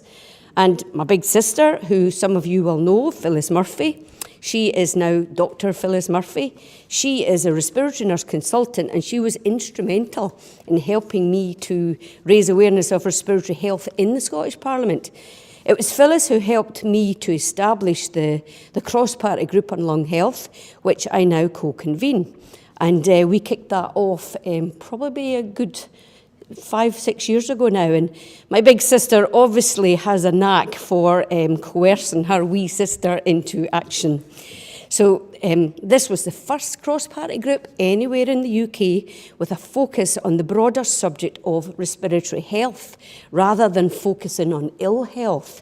And indeed, Professor Lockhart has presented and participated at the CPG on many occasions, and I know how valuable Dr. Lockhart's contribution has been to the cross-party group and in helping to shape questions of the Scottish Government and correspondence to the Scottish Government. And I look forward to John coming to present with colleagues, albeit virtually, at any upcoming cross-party group. I think we'll need to arrange dates soon for that. It's also really been important for me to look at how we help progress and shape the Scottish Government's Respiratory Care Action Plan. And we know that many people living with a respiratory condition, they're not able to work, to study, to drive or live independently.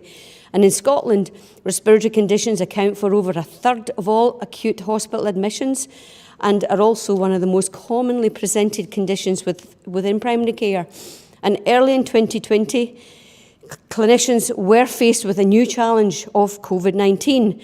And of course, the main target of this virus is the lungs.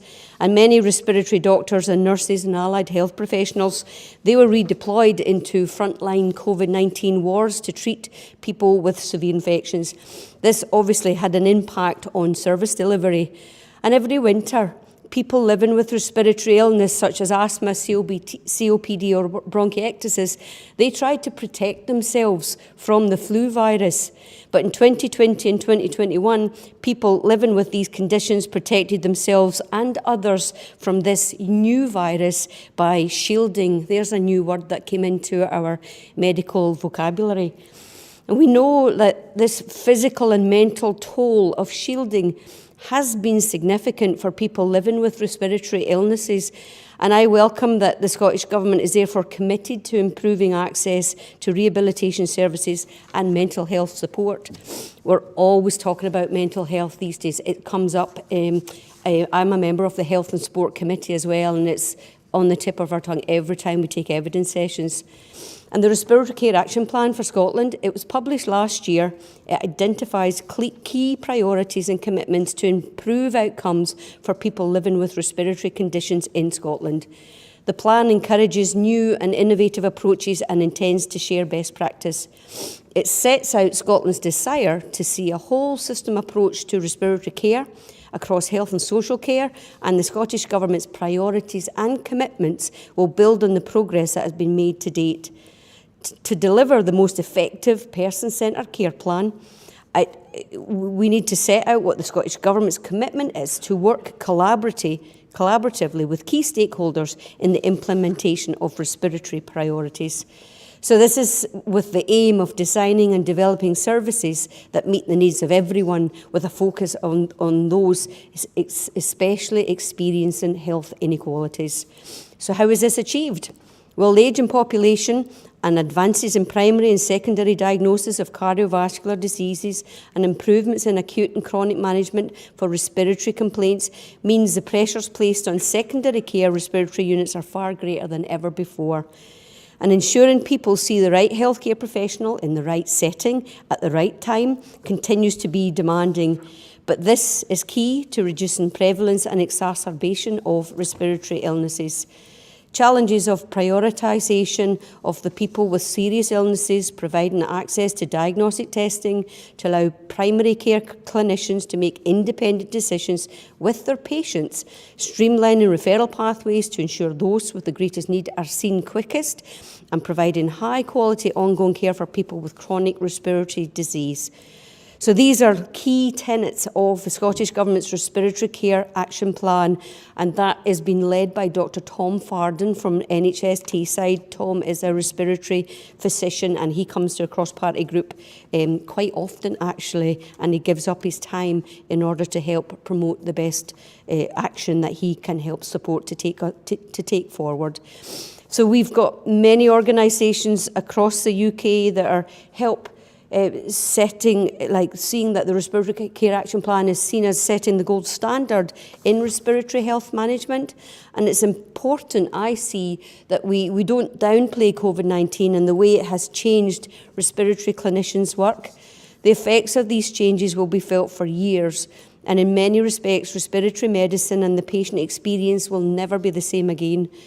It is essential that we recognise the effects of COVID-19 on the people who were infected, those whose disease management was altered due to the pandemic, both directly and indirectly, and those who will develop new chronic symptoms or have worsening of their underlying condition due to infection. However, there have been improvements to the services due to the COVID pandemic, increased use of remote consultations, and it has improved access to clinical care, and it's reduced the burdens of travel, which has reduced emissions, which hopefully in the end up will improve our air quality as well. It's also released clinicians from the constraints of clinical space as well, and indeed closer working between primary and secondary care. Between the teams, it has helped provided joined up care during the patient journey and has been welcomed and has increased awareness of infection control measures in the community actually. But I know that we do need to still encourage, hand washing, wearing of masks if people choose to do so, and that whole infection control measures to help protect us as we move forward.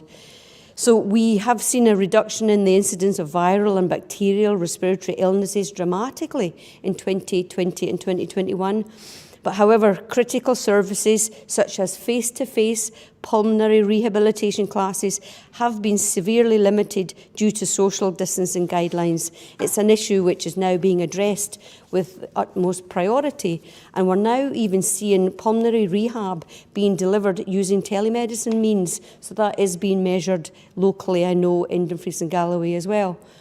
The respiratory conditions addressed in the Scottish Government's Respiratory Action Plan, asthma, COPD, idiopathic pulmonary fibrosis, bronchiectasis and obstructive sleep apnea syndrome, they make up the majority of the workload of respiratory physicians in Scotland. And although each presents its own challenges, there are problems that are common to all respiratory conditions. There is a strong evidence base for these conditions and straightforward measures that can be taken to improve outcomes.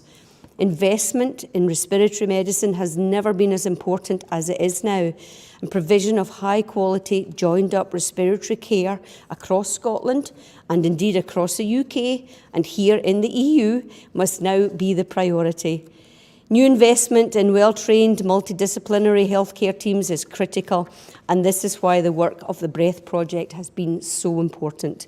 BREATH has successfully trained 28 young scientists to PhD level or beyond in both project-specific scientific skills, as we're heard, and as we're going to hear some more, through industrial interactions in transferable and complementary industry-relevant skills. Many of these skilled scientists have progressed into high-level jobs in industry and academia within this border region's area hub region and beyond. BREATH has active collaborations with 3 industrial partners and have engaged with another 16 local and international companies over the course of the project. To date, the project has produced nearly 80 conference presentations and research papers, most of which have cross-border authorship. BREATH also have an extensive public outreach programme, as John has just presented, consisting of multimedia events through which the project has actively engaged in over 5,000 pupils to date across the project's areas. This dissemination event here today is highlighting the success of BREATH across all fronts.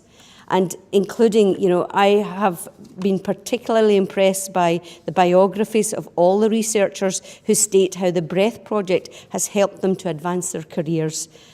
Doctors Dudham, Mullins, PhD students Talene Al-Kawadri, Ritu Dwivedi, make sure I get names right, Ruth Matthews, Leanne Morgan, Emma Carroll, Kimberly Black, and all other researchers and students. They must be recognised for their hard work and their dedication.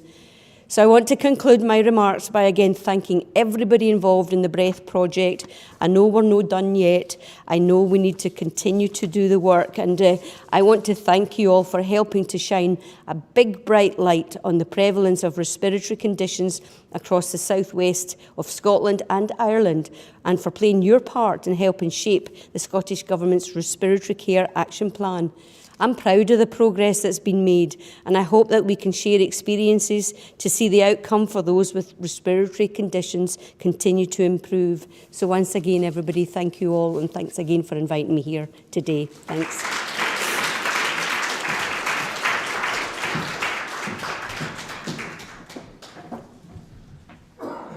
Thank you so much, Emma. And exactly as Emma said, there's a standing invitation for the Breath PhD students to go and present at the cross-party group. So we look forward to that opportunity in the future. I'm going to pause for the moment now. I think coffee is available at the back, and we'll reconvene after your coffee break. So thank you for the moment, and I think we can conclude at this point.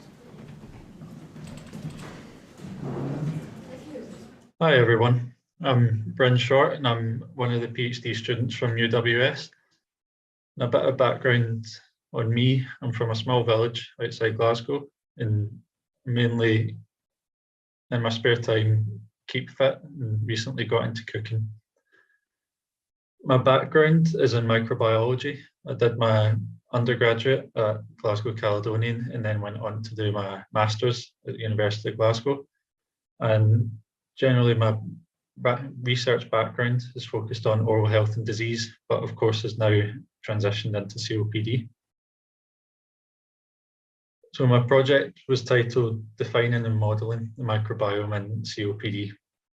So what I set out to do was identify current and future trends and essentially where the gaps are in the literature surrounding this COPD microbiome. And then subsequent chapters in my PhD then looked to address that. So I started off by defining the typical microbiome in COPD using a meta-analysis. And then results from this meta-analysis I used to make a multi-species biofilm model that can be used to study COPD in the lab. And then taking that one step forward, I used transcriptomics to look at how bacteria and fungi talk to each other within this biofilm, which showed that bacteria make the fungi more dangerous and can then increase inflammation in the lung. So as I mentioned, a lot of my PhD is focused around bioinformatics. So those make up the key workshops and courses that I've taken throughout it, turning me into a microbiologist, bioinformatician hybrid. And of course, that's made bioinformatics the main skill that I've developed throughout my PhD journey, but I've also undertaken a lot of biofilm and cell imaging. And of course, can't forget all the friendships and everyone that I've met throughout my time at Breath. And where I'm going next in future plans is I've recently undertaken a postdoctoral research post at the University of Glasgow, which is moving away from COPD and into the realm of diabetic foot ulcers and their microbiome. Thank you for listening. So I'm Carly Woods. I'm part of the UWS section of Breath, the University of the West of Scotland. And my research focuses on particulate matter and potential health impacts in a semi-rural environment. So we focus on air pollution, and it's one of the greatest environmental threats currently facing the global population, with those with respiratory conditions such as chronic obstructive pulmonary disease being most at risk. Currently, studies focus on urban locations and determine correlation between air pollution and COPD exacerbation pathogenesis. This study is focused on semi-rural regions, such as Dumfries and Galloway and Ayrshire and Arran, because these are COPD hotspots. So this study focuses on determining the potential for airborne pollutants to contribute to COPD pathogenesis. And we were going to measure the potential for this through air monitoring in these regions. And we found that levels were not elevated above EU and World Health Organization regulations.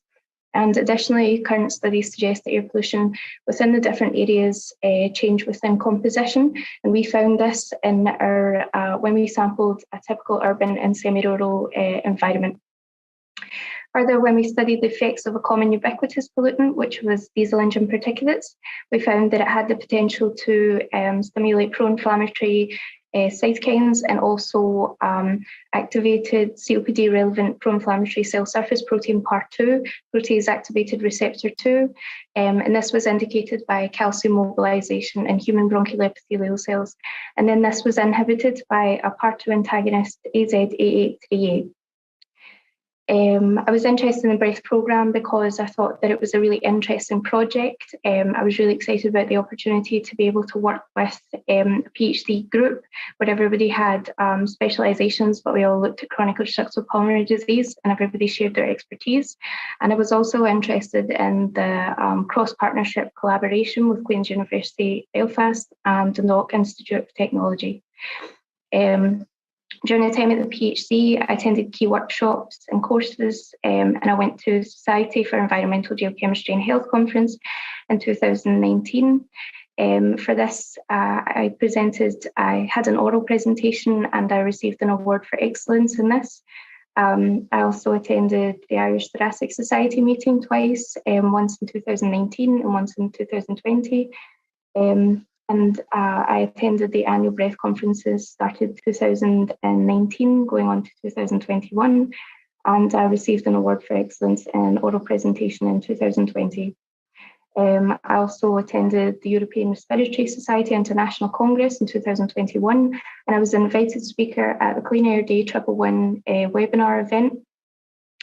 Additionally, I developed other skills at my time in breath.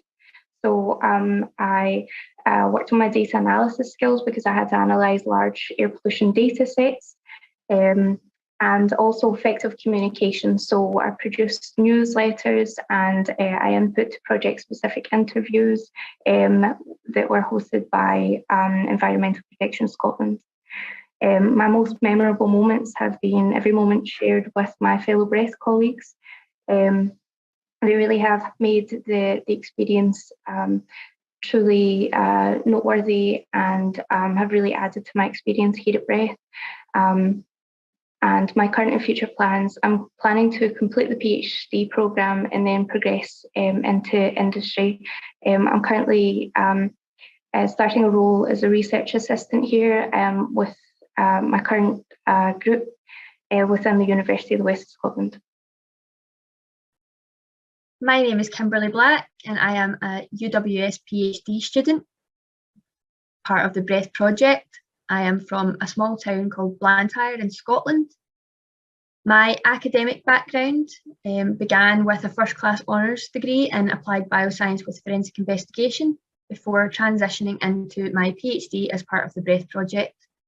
Throughout this, I've also been an engaging STEM ambassador, taking part in various public engagement events throughout the Scotland area. My research focused on the role of a pro-inflammatory mediator known as PAR2 and its impact and role in the bronchial smooth muscle and how this contributes to the pathology which is seen in COPD patients. Some of the key things that we participated in throughout the Breath project included workshops, courses and attending conference. One of the courses that was beneficial for my project was the Scott Pill course, learning about animal welfare and gaining a pill to allow us to use animal models.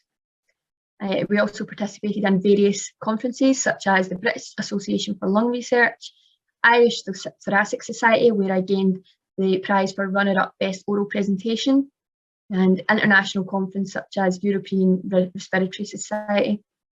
We also were given the opportunity to present annually at the Breath Annual Conference, which was a great opportunity to showcase our research and gain feedback from our fellow PhD students and supervisors from the other institutes. We also were given the opportunity to go on placements. So my placement took place at the Dundalk Institute of Technology, where I learned dissection methods and also gained expertise from them on their ex vivo functional assessment, so that I could translate these skills back to my colleagues at the University of the West of Scotland. Some of the skills which I learned throughout breath and developed as a person was my presentation skills. So gaining prizes at conference, the Breath Conference and the Irish Thoracic Society gave me confidence that I had adapted and progressed these skills. Also independence, working on this project and nurturing it from the beginning to produce a PhD at the end was a great experience. Some of the most memorable moments that I've had throughout the project have been involved with my fellow PhD students, both at UWS and also across the partnership, at day-to-day life on the lab bench, but also at the conferences and events that we've had as a greater breath group. My current and future plans include me developing within my new role as a field account manager at Sartorius and taking all of the skills I've learned at the Breath project into this new role. Thank you. Hello. In this health sketch, we want to talk to you about COPD. COPD stands for chronic obstructive pulmonary disease. It's a bit of a mouthful, but it makes sense when you break it down. Chronic describes how it doesn't go away. Obstructive describes the way it makes breathing difficult, and pulmonary disease means it affects the lungs. Around the world, COPD is becoming more common. It's now the third highest cause of all deaths. The true number of people with COPD is likely to be much higher, as many people don't know they have the condition. An early diagnosis is important so that treatment can be started to slow down the damage to the lungs. Most of the time, smoking is the cause of COPD, as particles from tobacco smoke inflame and irritate the lungs. So stopping smoking is the best thing smokers can do. However, COPD does occur in non-smokers too. Polluted environments and rare genetic diseases can also lead to the disease. But what exactly is COPD? First, let's see how the lungs work. The lungs are a spongy network of airways and air sacs.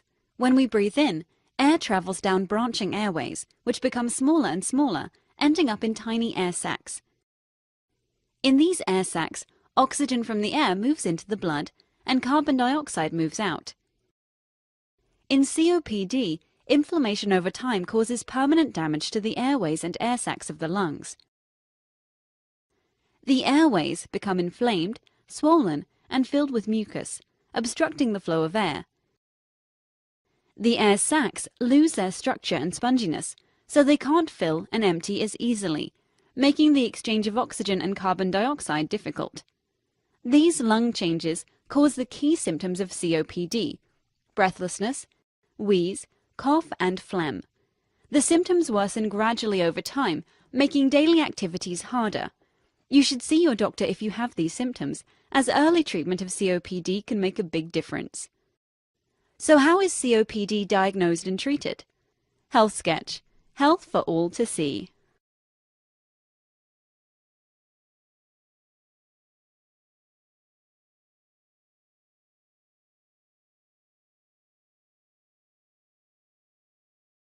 Hi everyone, I'm Bryn Short and I'm one of the PhD students from UWS.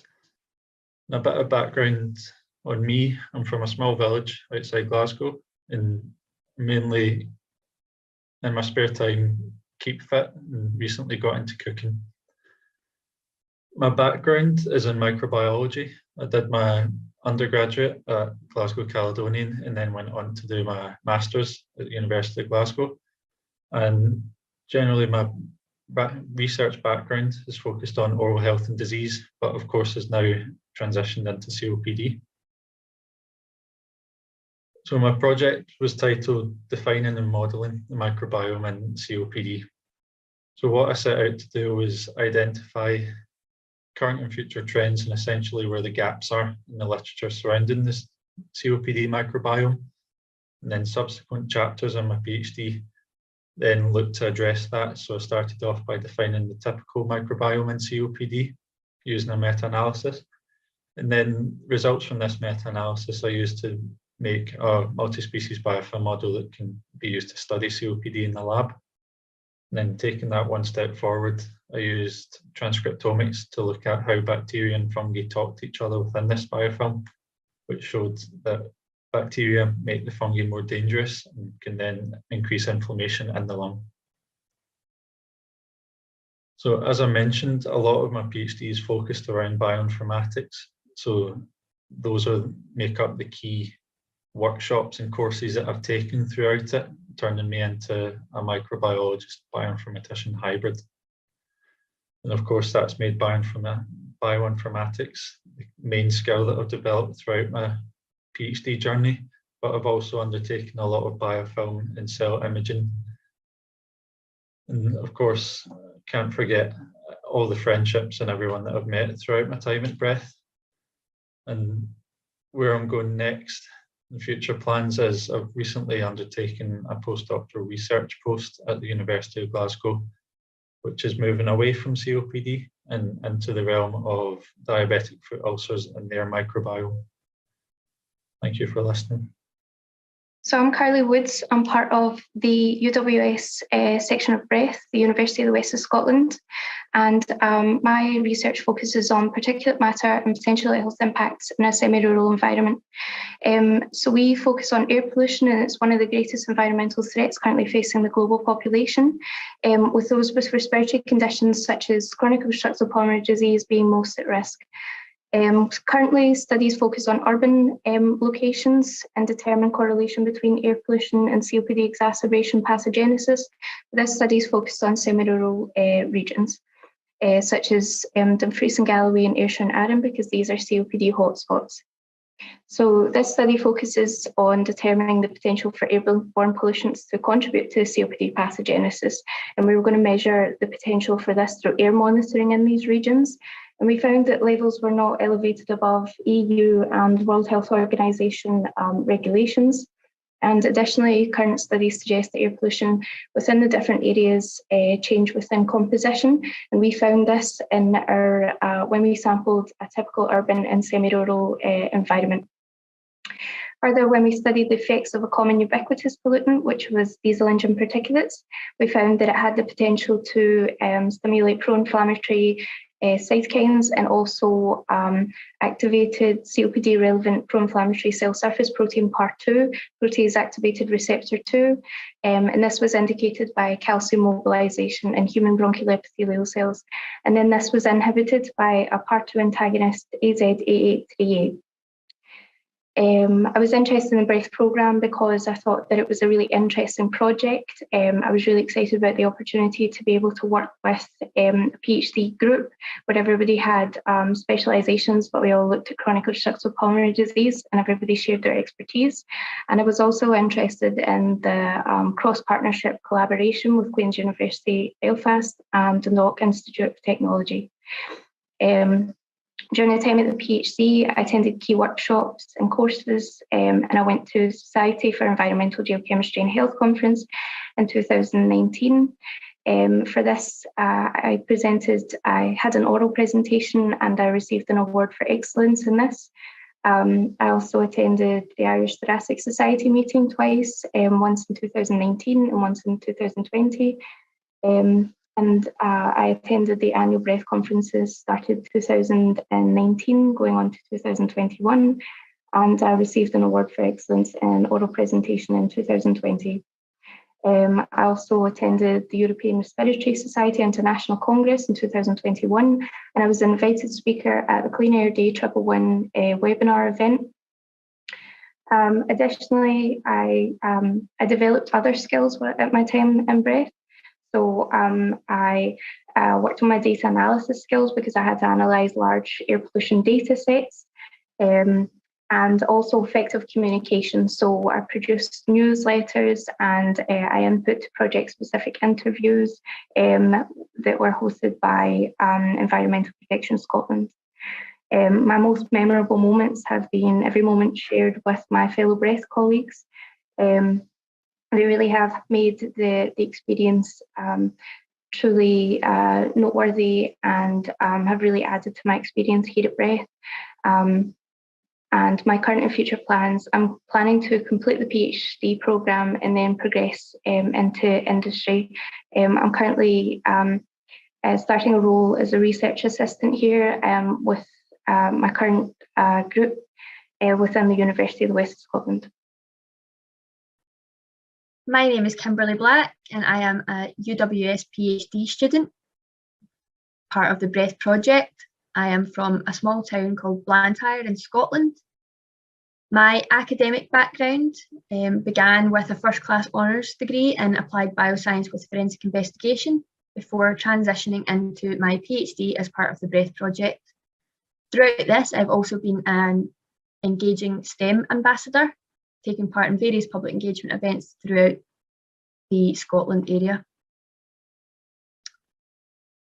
My research focused on the role of a pro-inflammatory mediator known as PAR2 and its impact and role in the bronchial smooth muscle and how this contributes to the pathology which is seen in COPD patients.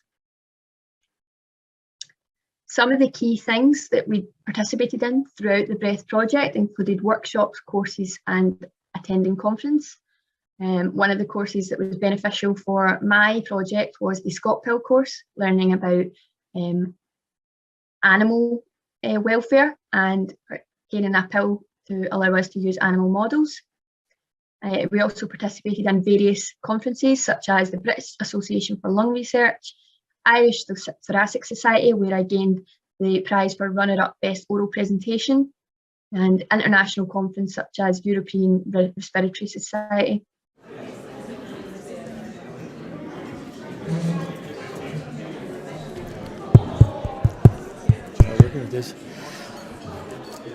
Okay, everyone. We're going to resume with the second half here. Starting out with the President of DKIT, Michael Mulvey, and then he will introduce Ian Greer from Queen's University on video link. Okay, thanks very much, Keith. Yeah, good afternoon. Thanks very much. Thanks for the welcome.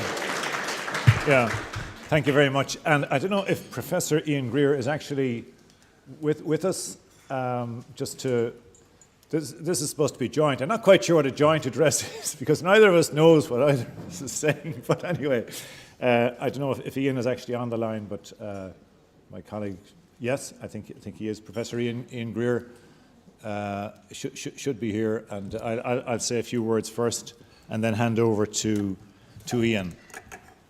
Hi, Ian. We're all looking at you, Ian, just to let you know. Ian, you're very welcome. And I was just saying there, Ian, that I think neither of us knows what either of us is going to say, so I hope I'm not going to in any way encroach on what you've got to say. But I'll kick off first, and I'll hand over to you if that's okay. He's on mute. If that's okay. Yeah. Is he? Yeah. Is that okay? So I'll proceed. So look, I was just saying to colleagues, to Mark, and to Keith, to Gerard, and to Noel that I remember so well the event that launched the BREATH project here. It's 4.5 years ago, and I remember it because I had only shortly arrived actually in DKIT as its president. So I was really getting to know the job and feel my way and so on and so forth. But I remember being here and thinking, well, wow, this is such a terrific project. And as a consequence, I suppose, because I had just associated with the beginning of my tenure, it's always kind of held a special place in my consciousness. So I'm going to feel kind of lonely, actually, now when it's, I won't say when it's over, because what's really great was just listening to all the speakers that I had the privilege to listen to Lorraine, to John, to Emma, and to Keith, is that it's very clear that there are so many events and things that are going to continue on into the future, and that's what's really terrific about it. So I suppose, just to say, I mean, formally to say it is a great pleasure to be here to welcome the colleagues from Queen's University, from the west of Scotland, and obviously here DKIT. And yes, it's a day of celebration, isn't it? But likewise, a slightly sad day in that the whole thing is drawing to a bit of a conclusion. So we just have to gives us motivation to find other ways to work together. And maybe that's what it's about. And I suppose the great thing about the chronic obstructive pulmonary disease that every research in every field, it's aimed at discovery, which may or may not have an immediate application. But of course, we're always, I suppose, within research, pursuing something which will hopefully improve society and improve the human condition in some way, or improve the environment. But in the case of the BREATH project, the aim was very, very specifically. There was a very, very specific need, a population of people who were suffering, are suffering, and will continue to suffer. And I suppose the celebration today is that it's about the advances that have been made through this particular project, which will lead to, as we've heard, to improvements in therapies, techniques and treatments that will improve the life of so many people. And it was great to hear, and so impressive to hear Mark Charters there speak about his particular experience.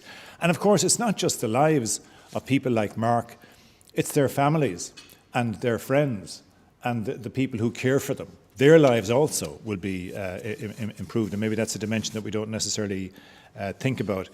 So I suppose in that regard, I'm not a scientist, and I wasn't involved in the project, but everybody else here was. And just to say to you, I just take my hat off to you, and to say that you should be indeed incredibly proud of the work that's gone on and the good that has actually been done. So BREATH, to give it the Border and Regions Airways Training Hub. It's a cross-border hub. It involved, as I said, DKIT Queen's and the University of Scotland, funded by Interreg. It's pretty important that we say all these things, so we sow them into the record, and hopefully there'll be future funding. The Department of Economy, Northern Ireland, Enterprise, Trade and Employment in Ireland, and the University of Scotland.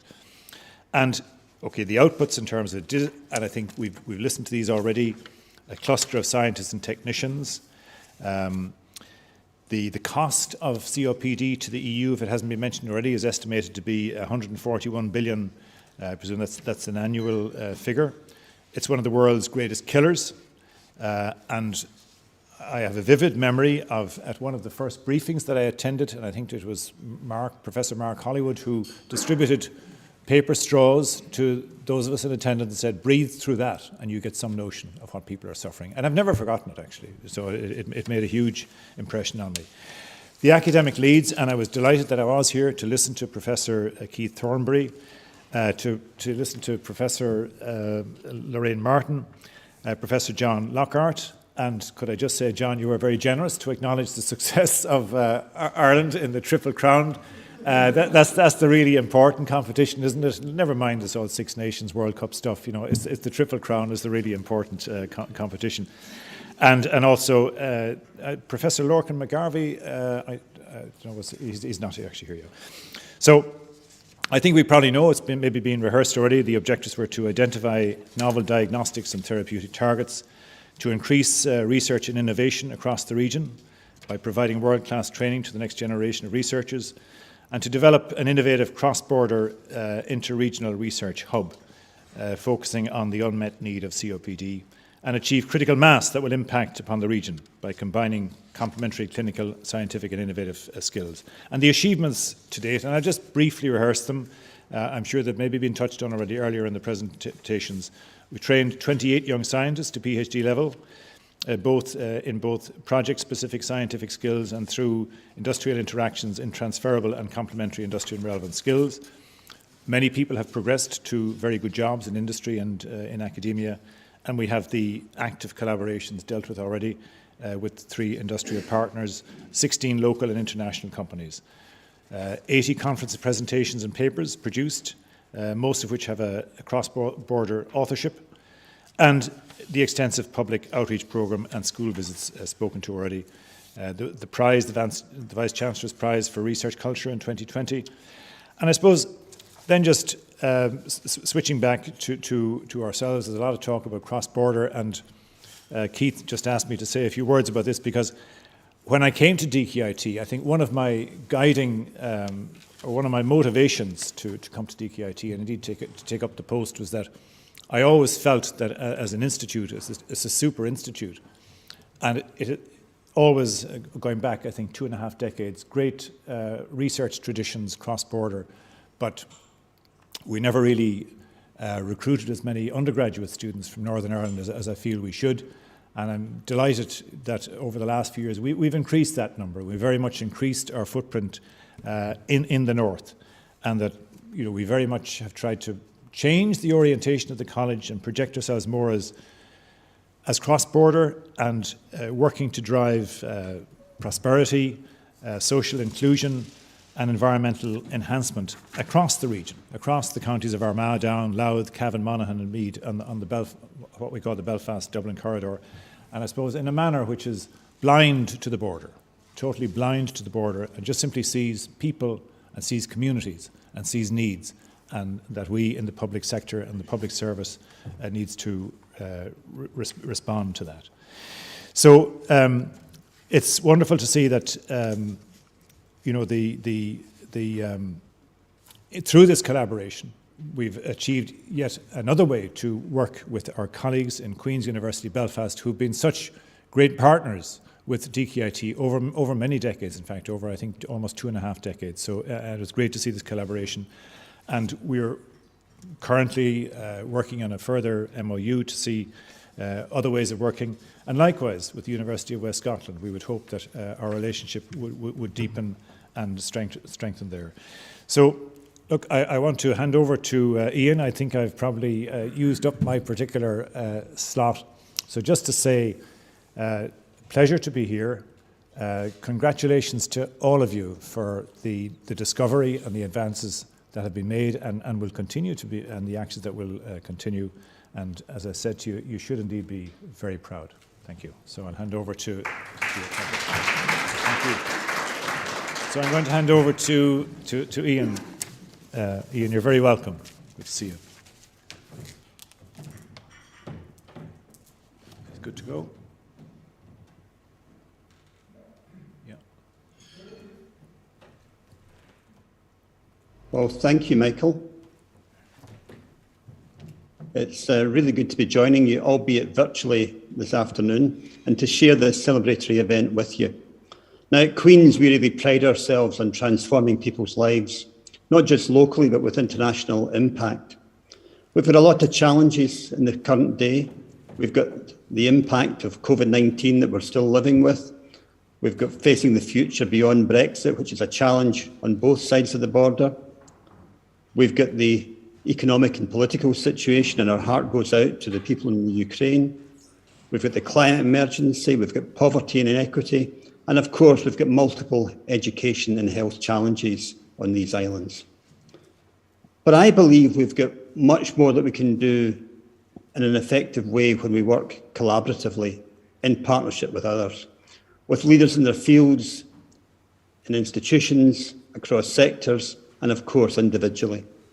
And Breath is a really perfect example of this effectiveness.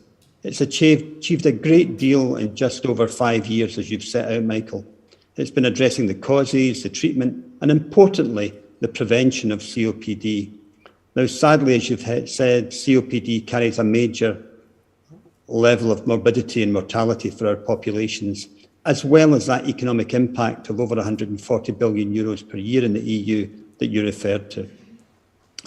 So it's fitting for that reason that Breath brings institutions across 3 jurisdictions together: Dundalk IT, Queen's Belfast and the University of the West of Scotland. It's created an innovative cross-border inter-regional research hub with true international impact. It provides world-class training, as you've said, that there's almost 30 PhD students who've gone on to successful careers, all because of Breath. Breath collaborates with industry partners and engages with local and international companies. That's why Breath is so successful, delivering impact through partnership across institutions, across sectors, across individuals, and as you've said, across borders. So Queen's is really proud to be part of this initiative, and we look forward to exciting futures building on this. As you've said, Michael, none of this would have been possible without significant funding. I think almost 9 million euros from the EU, from the Northern Ireland Executive, from the Irish Government, and from the University of the West of Scotland itself. It's a perfect exemplar of the power of cross-border working, representing the best of our talents across these islands. We need more successful partnerships like this. So I commend this project to you for breathing life into an important area of research, and also for breathing life into a new way of working across the borders to address well-being issues for our people, for our economies, and for wider society. So I look forward to expanding our collaboration, not only building on this initiative, but in other areas in the months and indeed the years to come. So I'm looking forward to much continued success in cross-border projects that we can build on using the experience and the success of Breath. So many congratulations, enjoy your celebration, and it's great to be with you, and I look forward to the future.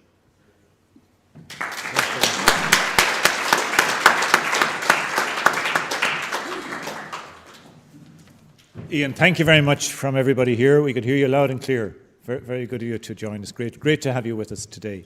So now, I think, who do I hand over to Keith? Okay, thanks very much, Keith.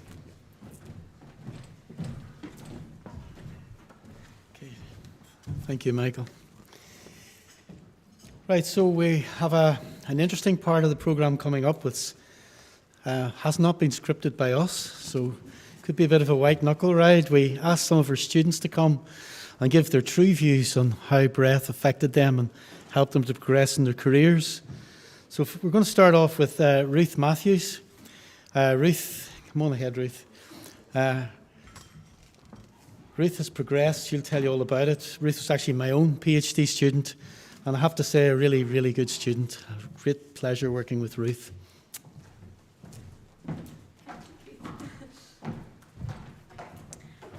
So yeah, oh sorry. Say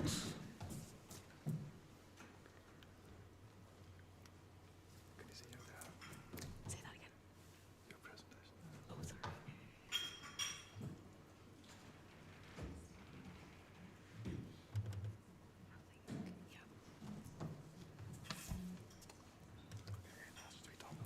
Amazing. Yeah, thanks. So good afternoon, everyone. I hope everyone's really enjoying the event. I know I sure am, and it's so lovely to be able to see everyone's face again, and be it not virtual. So for those of you who don't know, I'm Ruth. I'm one of the PhD students on the Breath project. And I'm going to just spend about 10 minutes speaking about my experience on the project, where I am today, and kind of how I believe it really got me to my current role and to start off my career. So I actually did my undergraduate degree in DKIT. I studied biopharmaceutical science, and I really enjoyed the course, specifically my final year, where there was lots of kind of time and emphasis on our individual research projects. And it was really that time that kind of solidified that decision for me that I wanted to do a PhD. And there was lots of things that really attracted me to the Breath program above other PhD programs at the time. Some of those were the kind of collaboration and what was going to be partnership between the three colleges. Also that, you know, travel experience and opportunities and networking opportunities. And one of the things that I was really, really eager about was not only the emphasis on research, but also industry exposure. As I know at the time, I wasn't fully sure if, for example, I wanted to do a PhD, yes, but I didn't know if my whole career I wanted that to be in research. So I think that was something that really raised the bar for this project and stood out from a lot of other programs. So looking back, kind of having those 4 years come and gone, I really think it was those three pillars that really elevated my personal PhD experience, and I'm sure a lot of the other students might say similar things. So the fact that we were part of a kind of collaborative project from the get-go, I feel really instilled those values of teamwork and collaboration and leverage among the whole Breath team. And that really kind of laid a really strong foundation for, you know, just being an excellent team player and being a collaborative worker and having excellent relationship management in then the working world. And I suppose I would have had a bit of a misconception that a PhD might be a bit of a maybe isolating or potentially lonely experience, that you were really kind of working on the one project by yourself and it was your sole responsibility. And as much as that is somewhat the case, I must say my experience was the complete opposite of that, in the fact that that collaborative nature that really kind of sung across the whole project really made it a very kind of team cooperative experience. And I really do truly think that, you know, that mindset of breadth made it that way for myself, and I'm hoping a lot of the other students. And I really think, you know, in today's working world, those skills are so imperative. And being part of the breadth of my PhD really kind of set me up for success in those areas. I also thoroughly enjoyed the traveling that we got to do, of course. One of the, I suppose, highlights for me, I'd say, was our trip to West Palm Beach to the Smooth Muscle Conference, and that was in July in 2019. There's a photo here on the kind of top right-hand side of the breadth, or of the DKIT group that went. And, you know, on top of it being a really, really great time, it was a fantastic networking opportunity. You know, we got to build relationships with researchers across country. We got to engage with like experts in the field and really build those kind of professional engagement skills, and, you know, craft that subtle art of relationship management and building. The final kind of topic on this I'll talk about is, as I had mentioned, the focus on not only just research, but industry really kind of sung to me from the start of the 4 years and toward the end. I love that obviously when the PIs were like designing this project, they, you know, acknowledged that not everybody's choice after a PhD is to continue in research. And for example, that was my own. And that choice was really welcomed and celebrated. And I think that kind of diverse and modern approach to a PhD has really sculpted what I must think are, you know, very diverse and well-rounded students. I'm going to speak a little bit now about what I've gone on to do. As I've kind of prefaced to, I'm not necessarily still in research, but I've taken a lot of those transferable skills that I've built through breadth into a completely different industry. So, as I said, I kind of took a bit of a different route. I'm kind of outside of research now in science, and I've gone into the world of tech. So I'm currently working as an insights analyst and data storyteller at LinkedIn. And that is a bit of a mouthful, I'm aware. So we normally just go by insights analysts. And at a kind of high level, what we do is we kind of use LinkedIn's data to build compelling narratives and like drive insights that address clients' business challenges. So I always think that's my role is really best described giving a bit of an example. So for example, let's say a company is looking to open up an engineering hub. And this is a very kind of real world example that we would get pretty often, to be honest, not necessarily an engineering hub, for potentially manufacturing plant, whatever that may be. So they're looking to open up an engineering hub. They need to hire 300 engineers and be a really competitive employer for that very in-demand talent. And just to note, you know, engineers are in a really great place at the minute and they're really high demand. So as LinkedIn, and we have lots of data that can kind of help on the decision-making processes for clients in these kind of challenges.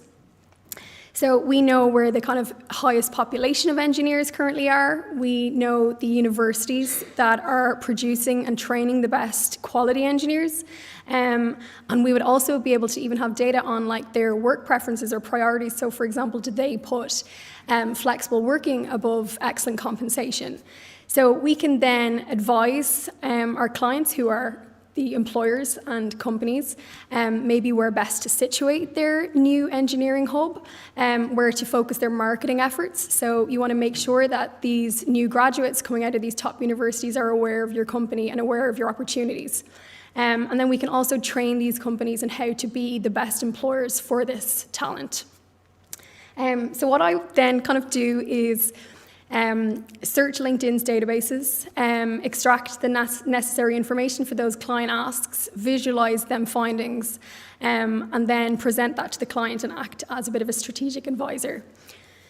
So just to, I suppose, conclude, I really think that there's, well, actually, even going back from that, I remember, I suppose, even interviewing or prepping the interview for this role. And I suppose we would have had to brainstorm about, what experiences and skills that weren't necessarily science related, because I was obviously going into a very not science related industry.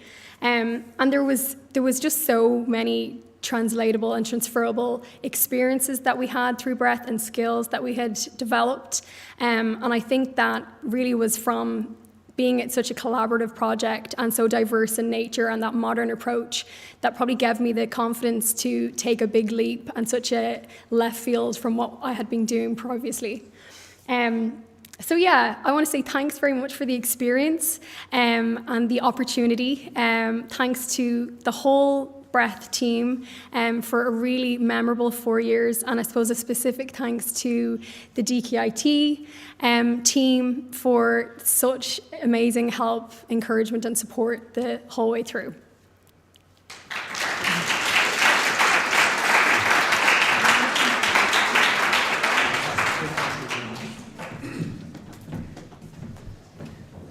Okay, so the next speaker is Orla Dunn, a PhD student from Queen's, who's now Dr. Orla Dunn, I should say, and she will tell us about, and she's the one that won all the prizes that I mentioned earlier on, just to embarrass her slightly here.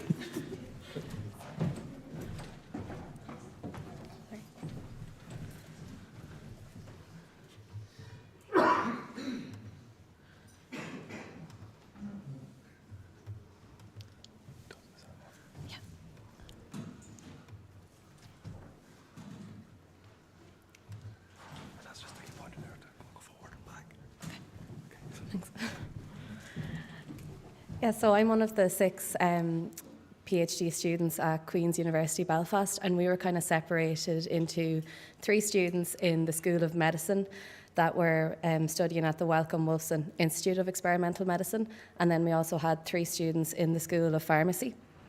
But I know that all 6 of us really made use of our graduate school at Queen's, where we could do any sort of a course from academic writing to leadership skills. Personally, I know myself and Emma went to a good few of the workshops on CV writing, interview skills, and that really helped to prepare us moving forward in our careers. I also got the opportunity to act as a student representative on the Wellcome Wolfson Institute of Experimental Medicine Health and Safety Committee. So I was able to represent the views of the students and then really learn how to get my points across in a very formal institute-wide committee. Myself and another Breath PhD student, Nicola Rowe, we organised a symposium for other PhD students in 2020, it was now. So the 2 of us, along with 2 other PhD students, really got an insight into how to try and secure funding, organise catering, organise abstract booklets. And for myself, who has stayed in academic research, I feel like this is quite a valuable experience moving forward. And I've also got the opportunity to give both poster presentations, such as the Regenerative Medicine Research Group, or REMERGE for short poster presentations, or also oral presentations like the 3-minute thesis presentations at the School of Medicine Postgraduate Forum. As John highlighted earlier, there was a really big emphasis on public engagement with Breath, and all 6 of the Breath PhD students at Queen's, along with some of our PIs, every year took part in the NI Science Festival, which I know we all really enjoyed, because there was one year we discussed maybe taking it in shifts, where some of us would do the start of the day and the rest of us would do the end of the day, because it was a day-long session. But we all ended up staying for the full day. So we all really enjoyed it. And as John mentioned, we did some activities like using lung disease models and using peak flow meters. And everyone really got very competitive. And also the activity of trying to explain your research to an 8-year-old and an 80-year-old in the same sentence was really valuable. But then talking about more scientific ways of communicating to the scientific community, I got the opportunity to talk at the American Cough Conference in Virginia in 2019. A few months later then, I got the opportunity to talk at the UK Puring Club in Sheffield. Then I got to do a poster presentation virtually at the London Cough Symposium in 2021 and won an abstract prize for this presentation. A few months ago, last October, I gave an oral presentation at the Irish Division meeting of the International Association of Dental Research and won the postgrad Hatton Prize for this, which means that I get to represent the Irish Division of Dental Research at the international conference coming up in June. And for me, that's an honour as well, like to get to go to all these different places and talk about the research we're carrying out. So back in, I think it was September 2018, I came down here to do a secondment in the Smooth Muscle Research Centre. And this video shows, it's a little video of confocal calcium imaging in a nerve cell we use at Queen's, or a nerve model called peripheral neuronal equivalence that I'll just mention again in the next slide. But having learned how to carry out the technique here, I then brought the technique back up to Queen's and used the equipment we had there to carry out experiments, not just in my own cells, but also in another PhD student's neural progenitor cells and in other postdocs' iPSC-derived neuronal cells. And because of the skills that were required to carry out this technique, I was able to transfer those skills and optimize a membrane depolarization assay, which was needed for a colleague's, needed to get a paper kind of across the line and published for reviewers' comments. So that was really valuable, that from the 1 week in DCAT, that was part of the breadth proposal that all the students would go on as secondment, that I was able to contribute to 2 other researchers' papers and abstract publications, and also develop a new assay at Queen's. So the PNE model that I mentioned in the last slide, and we saw the video of the PNEs there, they originally come from dental pulp stem cells, which come from the dental pulp of humans' extracted wisdom teeth. So this makes them an animal-free research model. And because of this, I applied to the International Foundation of Ethical Research, IFER, for a graduate student fellowship. And this came about when the lab closed in March 2020. I then started looking around for different grant calls that I could apply for. So I then approached Fanula, my supervisor, and Anna Claire Devlin to be my sponsors for this grant. Had the pre-proposal submitted in April. We then got round to the second full proposal stage, had that submitted in July, and then got the good news that we had received the fellowship in November.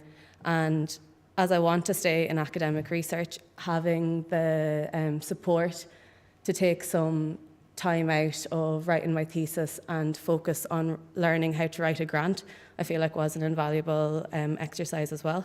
And then this grant money went to some sophisticated experiments. So for example, I'm doing some single cell sequencing of the PNEs.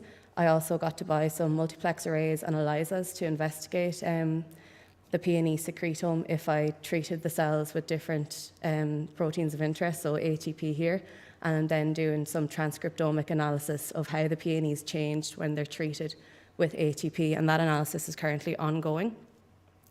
And I was the first student from the UK, a UK university, to receive this funding. And last week, I went to the European Union Visitors Programme, or EUVP for short. So this is aimed at fostering collaborations between the EU and non-EU members. And we were the first pilot group from Northern Ireland to go out.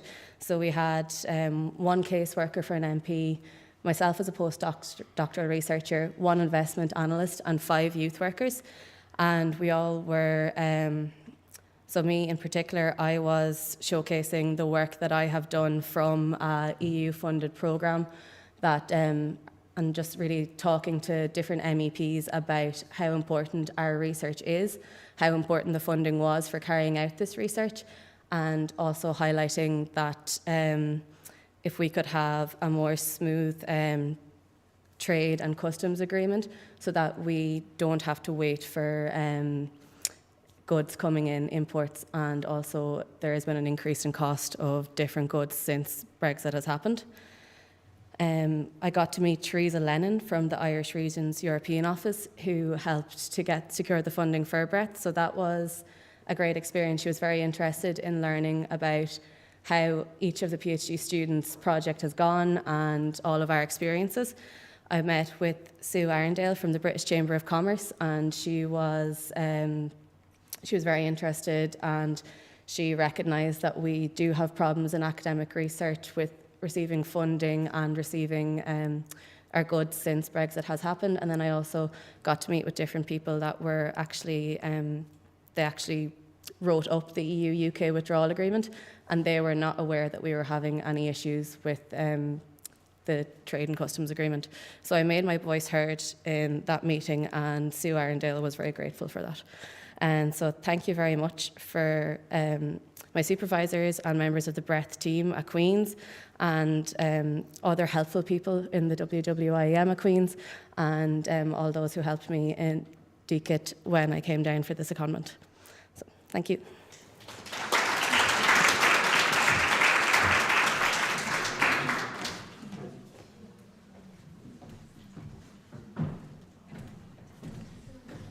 Okay, thank you, Orla.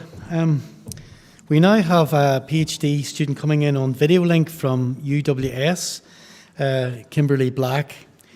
So let's hear what Kimberly's experiences of BREATH were. Good afternoon, everybody. My name is Kimberly Black, and I'm a PhD student from the University of the West of Scotland. Apologies I can't be there in person today to give this presentation, but I hope that you find my slides insightful into my journey throughout the BREATH project. Throughout this talk, I'm going to give you a little taster of all of the impactful factors that I found throughout my journey, including the research itself, placements, public engagement events, presenting at conferences, which have all subsequently led to my full-time employment. As we all know, COPD has various pathologies, and one of which includes airflow obstruction and hypercontractility of the smooth muscle. So within my research project, I've been looking at specifically the smooth muscle in the airways, and more specifically again, the role of a receptor known as PAR2 and its involvement in causing this bronchoconstriction and hypersensitivity that we see in the airways. To do this, I have used a range of techniques, some of which I've learned in-house at UWS, such as the wire myography, which is an ex vivo method of functional assessment, and immunohistochemistry to stain certain markers of interest in my tissue of interest. But I've also had the opportunity to learn methods externally at our partner institutes. For example, dissection, which I learned from our partners at the Dundalk Institute of Technology, the Smooth Muscle Research Centre. I was able to learn these skills and then transfer this back to my colleagues at University of West Scotland. As I've mentioned in my previous slide, I had the opportunity to go on a placement, one of which was to the Dundalk Institute of Technology, where I learned the method of dissection, but also learned about their methods of ex vivo functional assessment and other methods of analysis of the smooth muscle cells. We also were all given the opportunity as a wider group to go to a pharmaceutical partner, GlaxoSmithKline, at their site in Stevenage, and learn about their industry and processes involved in making a pharmaceutical drug come to fruition. Lastly, I was able to go to the Institute for Lung Health in Leicester, based in the Glenfield Hospital, where I accompanied two of our postdocs to learn about various techniques used for assessing smooth muscle function. The next thing that I found very beneficial throughout my project was public engagement. So we had the opportunity to go to a range of schools throughout the targeted areas of Ayrshire and Arran and Dumfries and Galloway. I was also lucky enough to return to some of my old schools. So this is some images from my public engagement events at my old primary school. So it was a very beneficial event for me to then go back to where I grew up and teach them about STEM subjects, COPD and lung health in general. Other public engagements that we participated in included science festivals and also charity events. So we abseiled off of the Forth Rail Bridge in Scotland for Chest, Heart and Stroke Scotland and raised over £1,000 in doing so. Following that, having the opportunity to present to kids was a great experience, but we were also then given the opportunity to present our research and everything that we had accomplished so far at conferences. So I was lucky enough to be presented with the runner-up prize for best oral presentation at the Irish Thoracic Society in Galway. The breath internal conferences were also a great opportunity for us to showcase our research to the wider group and gain feedback and progress ideas as a wider consortium. We also had the opportunity to present at an international conference, for example, the European Respiratory Society and other internal national conferences such as the British Association for Lung Research, all of which was a great opportunity for me to enhance my presentation skills and also showcase the research that we were doing at UWS. Finally, all of these contributing factors have led to me subsequently being in full-time employment now. I am currently working for Sartorius, which is a biotech company, as a field account manager in the bioprocess division. I look after the Scottish territory in collaboration with my colleague from the Breath Project, Kirsty McCallum, who is also looking after the Scottish territory as a digital account manager. Together, the two of us are looking after the whole of Scotland for Sartorius in this division, working with customers and accounts across the nation that manufacture COVID vaccines or cancer drugs and helping them progress their pharmaceutical production. So thank you for taking the time to listen to my talk this afternoon. I would just like to say thank you to the Breath Project for giving me this opportunity, but I would also like to take the time to thank my UWS colleagues for supporting me throughout the full project. This wouldn't have been possible without them, and I'm very grateful for the opportunity and the experiences that I've gained throughout. Thank you.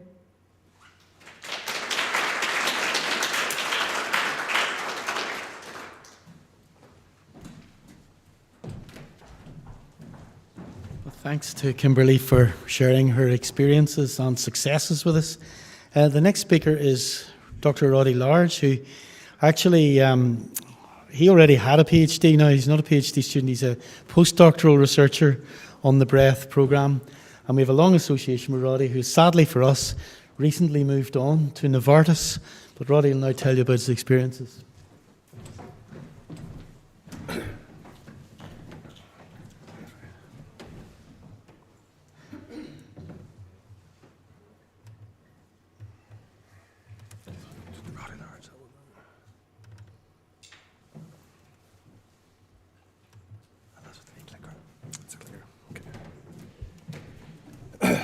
Okay, so thanks everybody for the invitation to talk to you today. And again, it's a great privilege to be back here and speak in front of everybody, colleagues, past colleagues and friends, and just to show you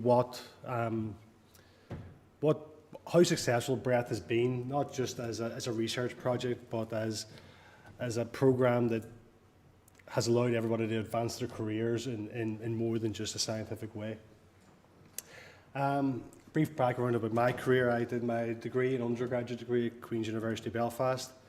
During my undergraduate degree, I spent a year in the University of Nevada, Reno, before moving to Dundalk IT, where I spent 12 or 13 sort of glorious years as a postdoctoral research fellow, with the last contract being under the Breath programme.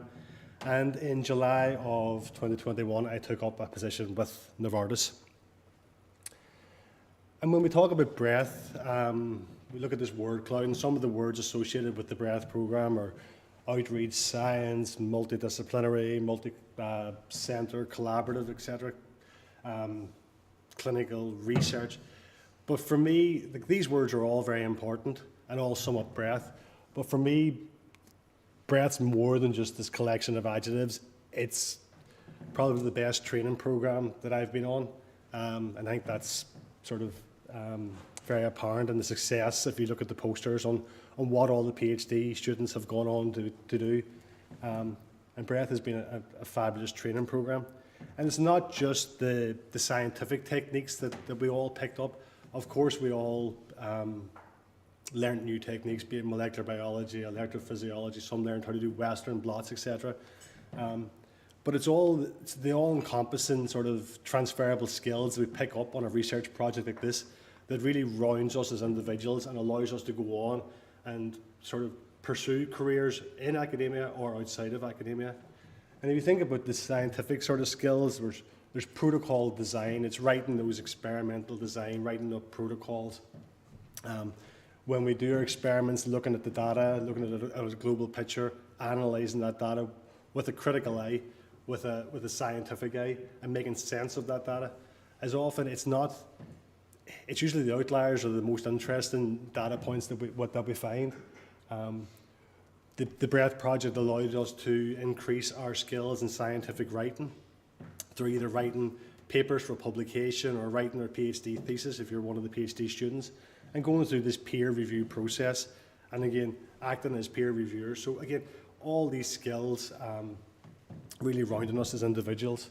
And again, being able to stand up and communicate and present successfully are all really good takeaway skills.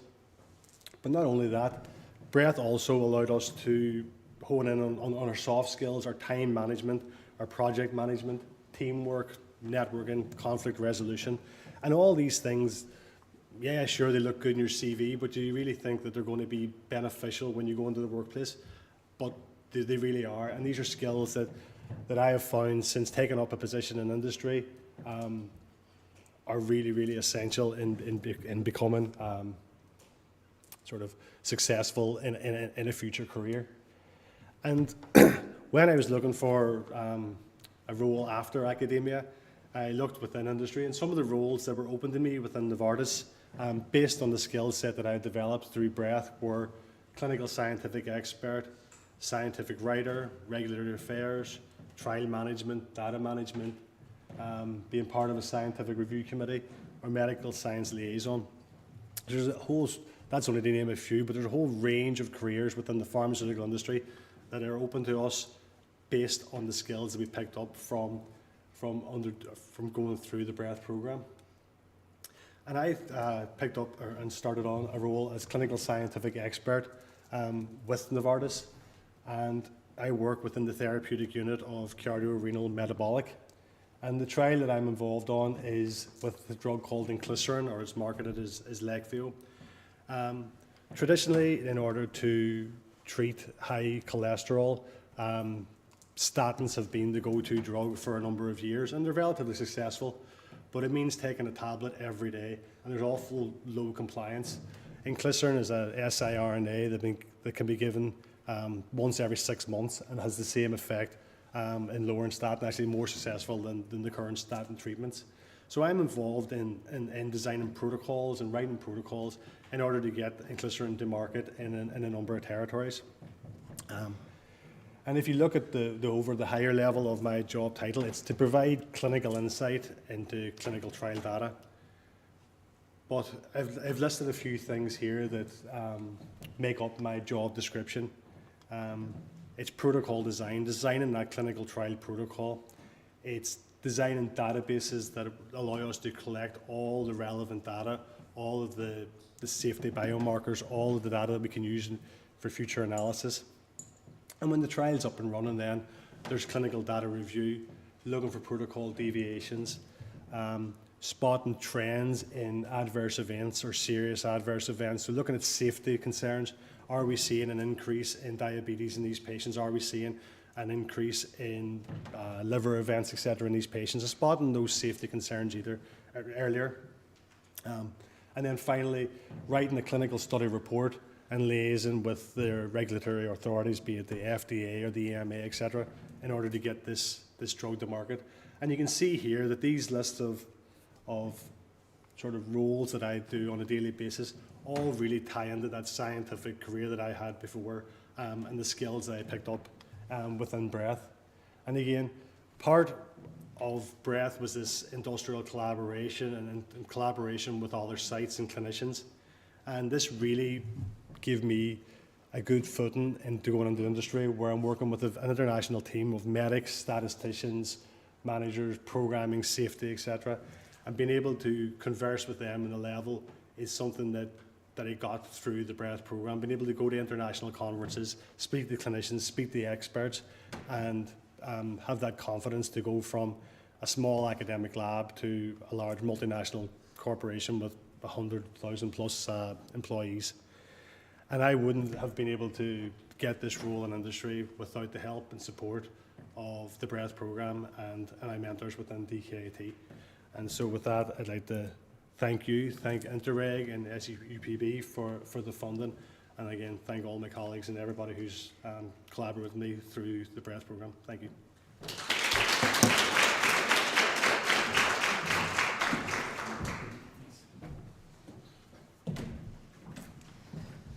Thank you to Roddy.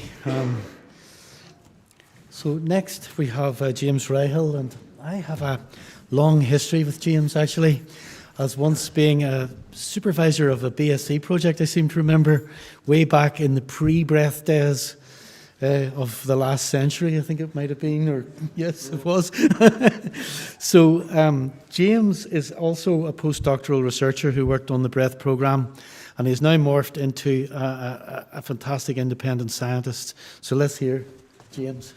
Okay, thank you. Well, I wouldn't just go far as said it was the last century, but it wasn't far off it, in fairness.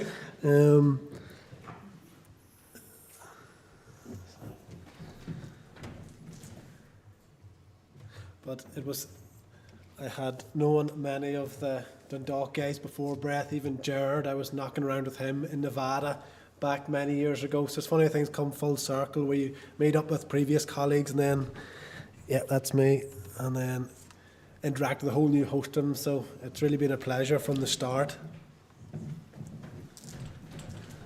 And I'll just spend a few minutes going through my sort of role in Breath and my experiences of it. And just to highlight some of the sort of key aspects, it's clearly not an exhaustive list, but it would involve sort of in student training. That would have encompassed the various things that sort of Roddy was just talking about, sort of the scientific techniques and the various sort of soft and transferable skills. I would have undertaken sort of personal research, though that would have been quite different from what I would have been used to before with other projects, which may have been funded by, for example, a charity or a research council, which would have been just focused very specifically on what research question, the work packages, just doing those, ticking off the list, making sure you get there, get the publications, where there was much more flexibility, not just to undertake research and the sort of preordained, but also to undertake other roles. And one in particular, which was a major theme of my time in Breath, was technology transfer. And so I'll focus a little bit on that. One example is shown on the right here, sort of the Tech 24 system. But I had the opportunity to go to Rosalind Franklin University in Chicago, to the lab of Professor Robert Bridges, and view this sort of setup, which immediately we could tell would be transformative for the type of work we were doing, looking at sort of ion channel function in airway cultures. And then happily, sort of through the Breath project, we were able to procure that. And that was sort of a significant capital expenditure of about 70,000, which don't see how we would have been able to do it otherwise. But that's been a key piece of kit that not only has burgeoned sort of the work of the sort of students within our group and the Breath project, but it underpins the work we've done with sort of Omnisprint and Almac Discovery, where those projects in their form wouldn't exist without technology such as this. And that's just one example of many that have been introduced into Queen's and then out through sort of the various projects and across the partnership. I've had the opportunity to attend several training courses, some of which are listed here. The first was in a company called Epithelix in Geneva in Switzerland in 2017. And previously we would have even outsourced various work to that company at sort of significant expense. They run a sort of a hands-on workshop each year, sort of focused on sort of advanced airway models that I was able to attend. So as you sort of get sort of in behind the scenes, get lectured on the various assays and models and get some hands-on experience. which is really very valuable stuff that we could bring back in-house. Maybe not so valuable for them because we don't really contract the work out anymore, we can do it ourselves. And things like setting up various sort of alley culture models that are now sort of used in sort of UWS successfully. And a great complement to that was the following year, travelling to Lisbon. So we sort of had the culture models. This was a great course that had sort of really detailed sort of hands-on experience of the various readouts and assays you could do once you have those models, so how you can really harness the opportunity with them. And it's run by sort of really, you had a collection of world-leading experts for all those assays from the US, Australia, Europe. Again, lectures, hands-on lab work over a week. You're going out eating, drinking with all these sort of world leaders during the week. If you'd seen them at a conference, you'd be lucky to get 30 seconds. They'd be that busy, you wouldn't even get that opportunity. But you've seen them networking every day, and I'm still in contact with many of them subsequently, and many of the students. Like one of the nights at dinner, I think we recognised we represented 5 continents. So really, really valuable. More recently then in 2019, a visit to Professor Chris Brightling's laboratory looking at some smooth muscle models where myself and then Joanne and Kimberly from UWS attended. Again, very valuable. So able to take in numerous assays and techniques into sort of the Breath partnership to build all the work, sort of the research capacity that we were able to undertake. Then a key part is sort of dissemination and sort of interaction across the partners, where I've enjoyed hosting various students from different labs, DKIT, UWS, and being in their labs, seeing various things. I spent some time evaluating a novel compound, a really interesting compound from DKIT in our airway models at QUB. So several aspects of interaction across the groups. A little bit sort of perturbed by sort of COVID, but we still had a sort of PDRF-led sort of virtual seminar series, which was very useful as well. I know I learned a lot even from the other postdocs. I had the opportunity of attending a number of conferences, including the ERS in Milan in 2017, the Irish Thoracic Society in 2018 in Belfast, and also experimental biology in Orlando in 2019. So all very useful sort of networking opportunities and very informative meetings. I just bullet pointed a few other things, sort of just additional opportunities and things I was able to do during Breath. I think the sort of selection interviewing, so I had the opportunity to sit on interview panels, whereas before I'd only had the experience of being the interviewee. So it's nice to see these things from the other side, where it's still actually a bit nerve-wracking doing the first interviews as the interviewer. You don't really see that when you're the person just being interviewed, but very, very useful experience, things that I wouldn't have experienced before. I was shortlisted for a number of sort of postdoctoral development centre and QUB sort of prizes, exceptional support and outstanding engagement based on work undertaken in Breath. A host of training programmes. One, for example, this industry engagement fund, sort of funded by sort of MRC Proximity Discovery, which is very useful. Lorraine and I co-authored a piece of the conversation on sort of e-cigarettes, which was read over 80,000 times. I was an internal examiner, again another opportunity that would have necessarily had outside of Breath for one of the PhD students, not one of the Breath students, but a PhD student here in DKIT. Again, a valuable opportunity to see actually from the examination side, not just being the student. And it was actually in the course of the very interesting work of that PhD thesis that we kind of looked at some of those compounds and then set up the project looking at those in QUB. So all the sort of leveraging and learning, taking every opportunity to make something better out of it. So really valuable experiences. I became an Associate Fellow of the Higher Education Academy based on sort of working for various teaching at undergraduate, postgraduate level. And then recently I was a finalist in the Vice Chancellor's Postdoctoral Research Prize based on sort of work undertaken during Breath. And then finally, where I'm now sort of career-wise, well, things don't always follow a linear path, and anyone involved in sort of airline work, you get plenty of rejection along the way. It's not always smooth sailing. I'd applied for UKRI Future Leaders Fellowship as an example, and that was rejected pretty much immediately. And I remember being very disappointed at the time and thinking, where do I go next? But then that's where it's important, sort of the mentorship you're receiving, particularly Lorraine, who's been a great mentor to me over many years, and talking about, well, what do we do next? A call like that, I'm just one of a number of people that's eligible to pretty much every postdoc across the UK. But what's going to set me apart and give me more opportunity? what were my sort of strengths and interests. I'd really enjoyed the industrial academic collaborations through Breath and had lots of experience that I'd gained.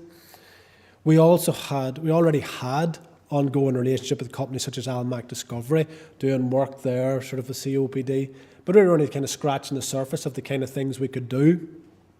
So I started looking more closely about what opportunities there was to expand that, and ultimately that became the sort of innovation scholarship where I was seconded Almac Discovery and was able to gain sort of leverage support from the Cystic Fibrosis Trust Venture and Innovation Award and sort of get this sort of award as a PI to facilitate that undertaking.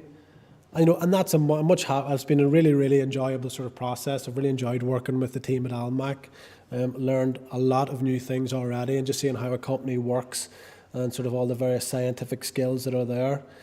And so out of one sort of failure, I actually ended up in a much better place than I would have had been successful in the first application. So really very useful, and I wouldn't be where I am now without Breath. So I'd just like to thank everyone. It's been a pleasure to be involved, a pleasure to see everyone's progress. And even though this is a closing event, it's not really the end. The show still goes on, and I'm sure I'll see plenty of you in the coming weeks, months and years. And thank you very much.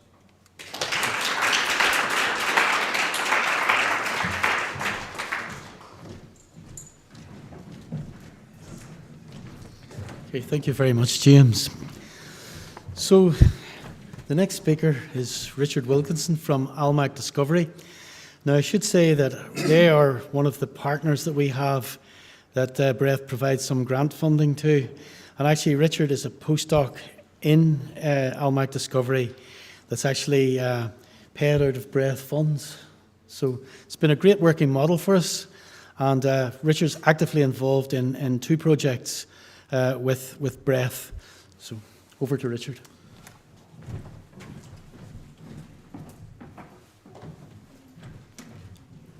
Take over. Yeah, that's all right.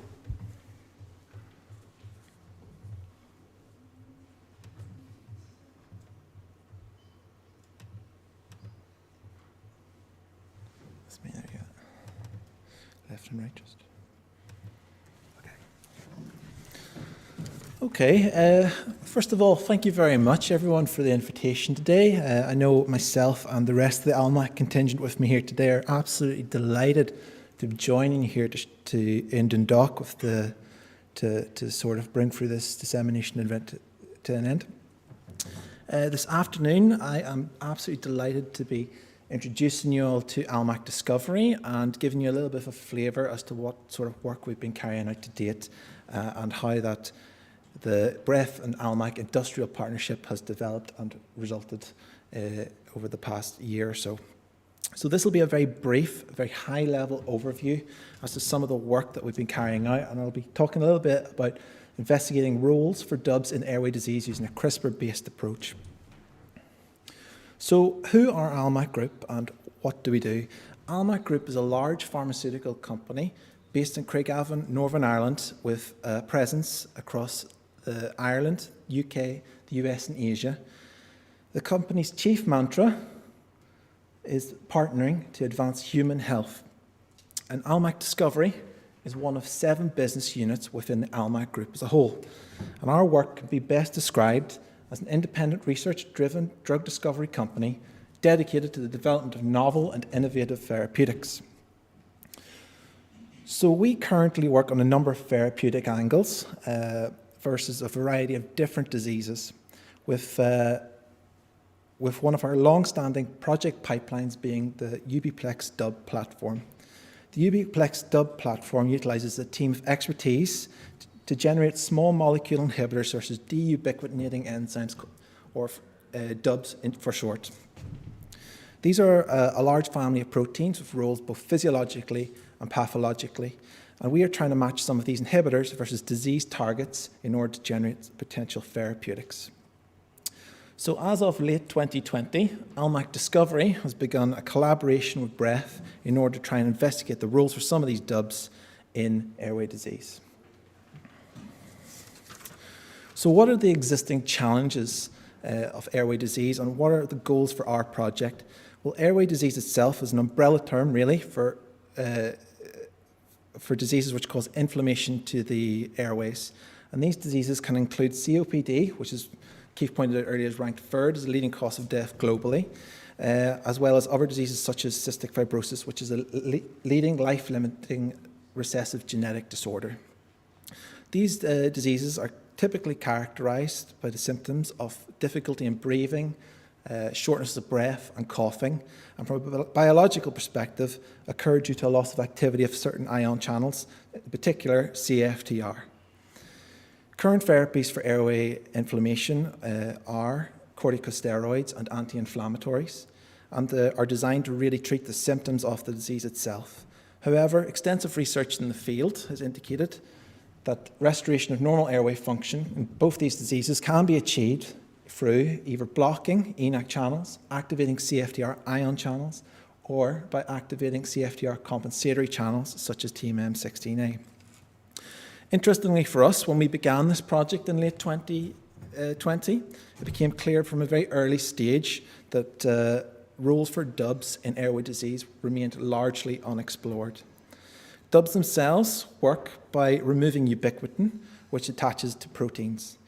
The addition or removal of ubiquitin from target proteins can affect the function of these proteins for a variety of ways, such as its stability, signaling, trafficking, or protein-protein interactions, and can drive disease progression under certain circumstances. Effective modulation of ubiquitin via DUBs can have enormous therapeutic potential, and importantly, from our perspective, DUBs themselves are targetable and therefore are potential therapeutic for the future disease. Ultimately, our goal was to identify DUB targets for the treatment of inflammatory airway disease. So how did we approach screening roles for DUBs within airway disease? So once we began this project, the initial planning of the experiments immediately highlighted a need to share new methodologies and techniques between our collaborators and ourselves.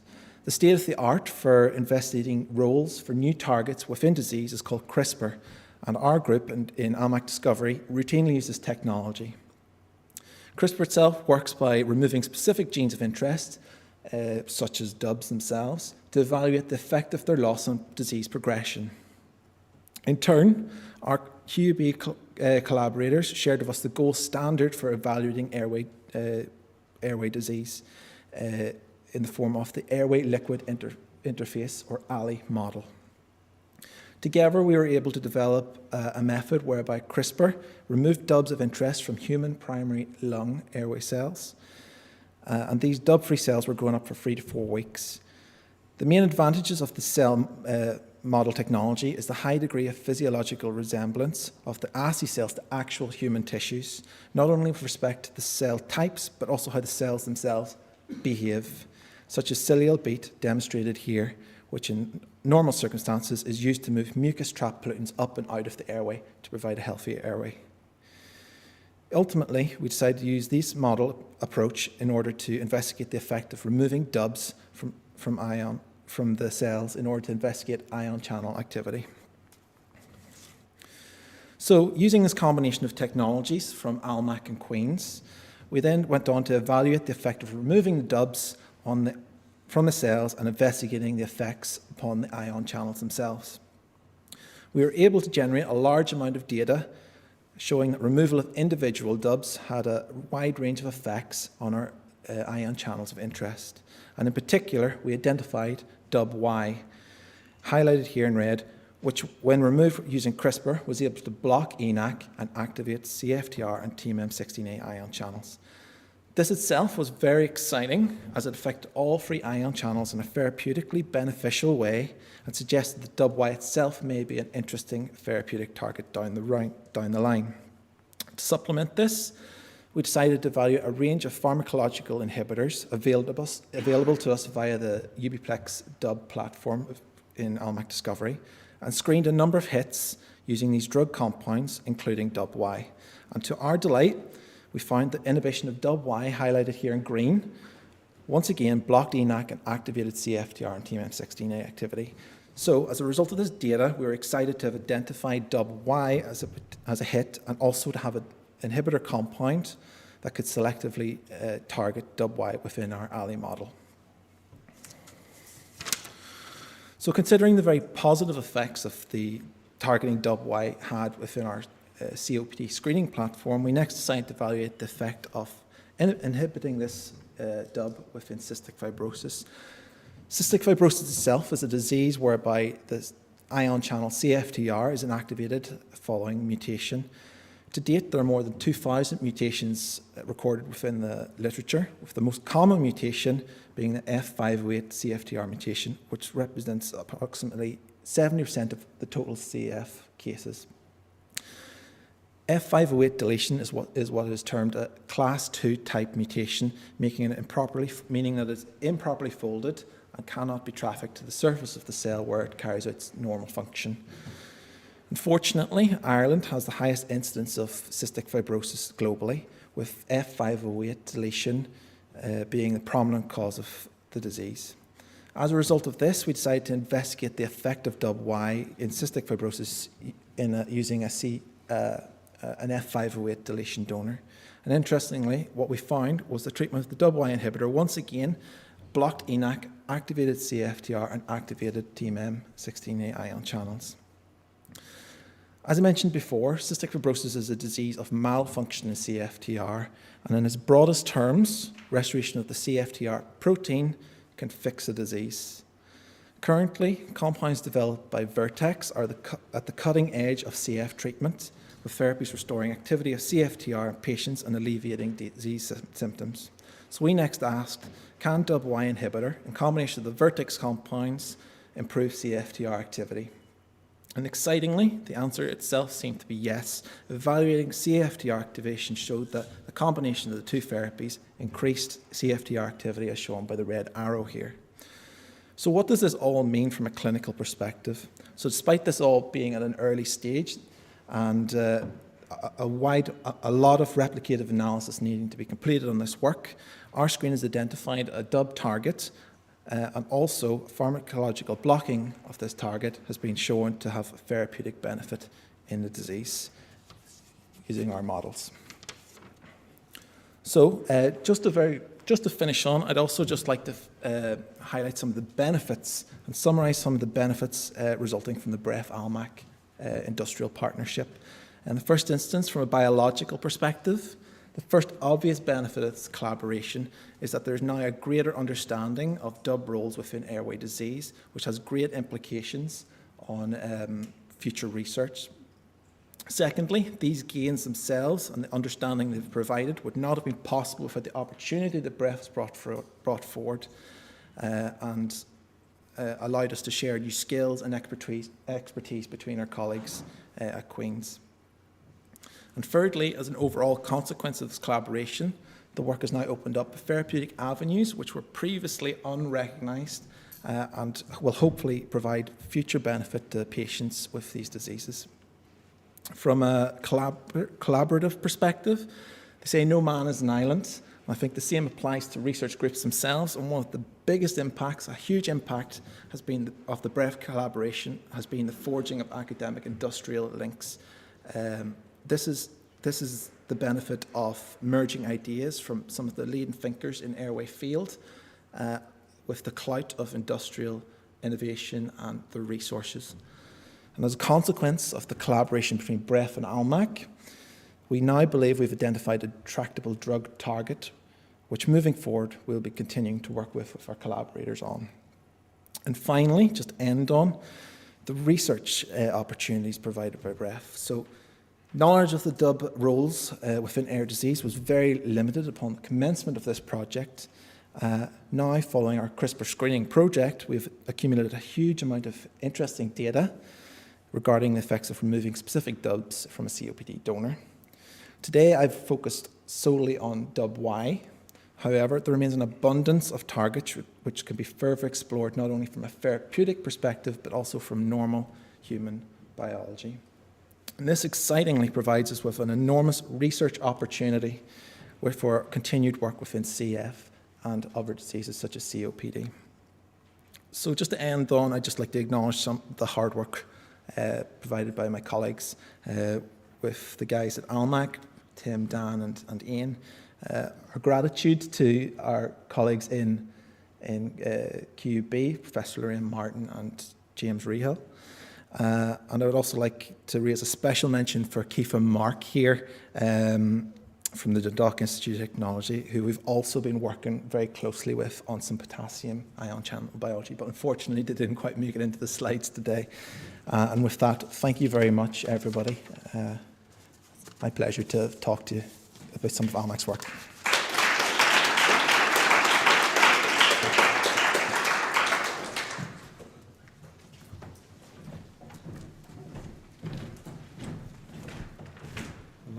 I'd like to thank Richard for that insightful talk. It's been very exciting working with Almac Discovery, and we hope to continue that well into the future. I'd like to then just invite Helen Donaldson, who's the acting director for the Joint Secretariat of SEUPB, or funders. And I say we owe everything to SEUPB here, and Helen's going to finish off the session today. Hello everybody, and I'm sure you'll all agree we've had some fantastic presentations today. It's been very, very interesting to sit here and listen, PhD students and everything else that's gone on with the project.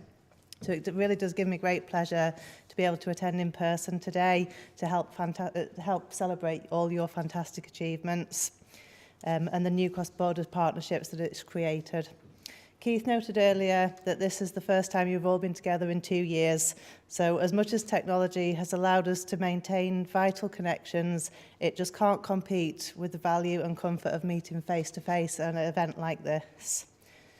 Before I continue, I would like to commend all of the hard work that Breath has been able to accomplish over the last few years, as well as the determination of its different staff and partners to ensure project delivery.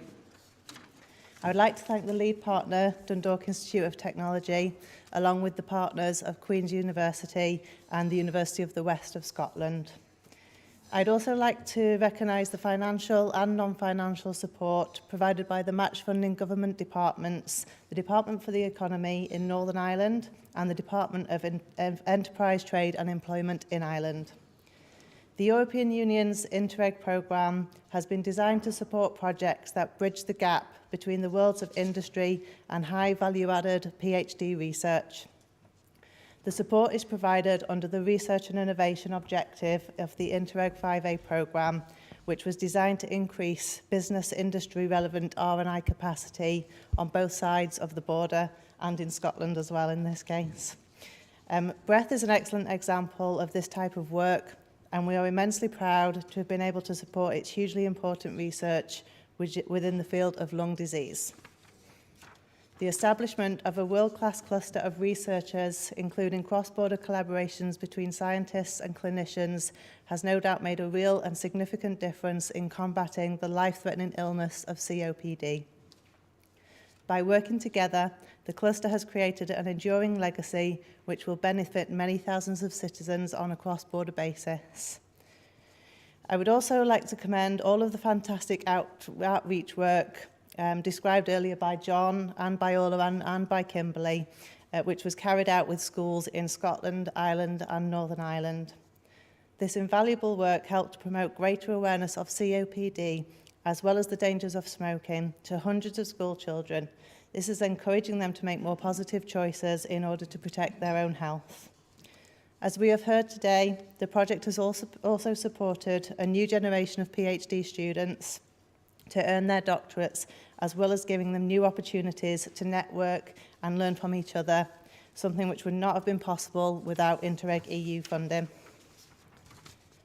Looking ahead, the new EU Peace Plus programme, which combines the previous Interreg and Peace programmes, will incorporate 6 key themes. The theme 2 of the programme contains an investment area which will support cross-border consortia groups involved in the delivery of high-level innovation-focused projects. This will be called the Innovation Challenge Fund, and it has a budget allocation of approximately €65 million. The Peace Plus programme has been approved by the Northern Ireland Executive, the Government of Ireland, as well as the North-South Ministerial Council. It will soon also be approved by the Commission, and we anticipate opening funding calls later this year. If you haven't already done so, I would encourage you to sign up to the Peace Plus mailing list to receive all of the latest news and updates.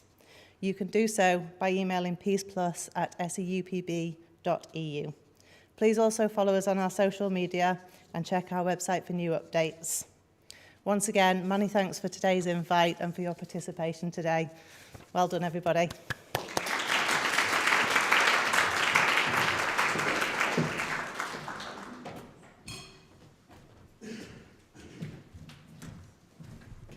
Thank you, Helen. I'd just like to conclude by thanking everybody for coming today. It's been a real pleasure to meet everybody again, especially, we had our launch event, then we had 2 Breath conferences where we actually saw each other in real life, and then everything has been virtual for a few years, and this is the first time we've really got together, and it's really fantastic, and I hope that those who are staying for the dinner, I hope we can continue to have a good day. But it's been a real pleasure to see everybody, and thank you to all the speakers. And, I thought it was really good to hear from our students, who, I promise you, we did not script that for them. That was their honest view of what they thought of the programme. And it's very rewarding to hear this from them. So thank you, everybody.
Thank you.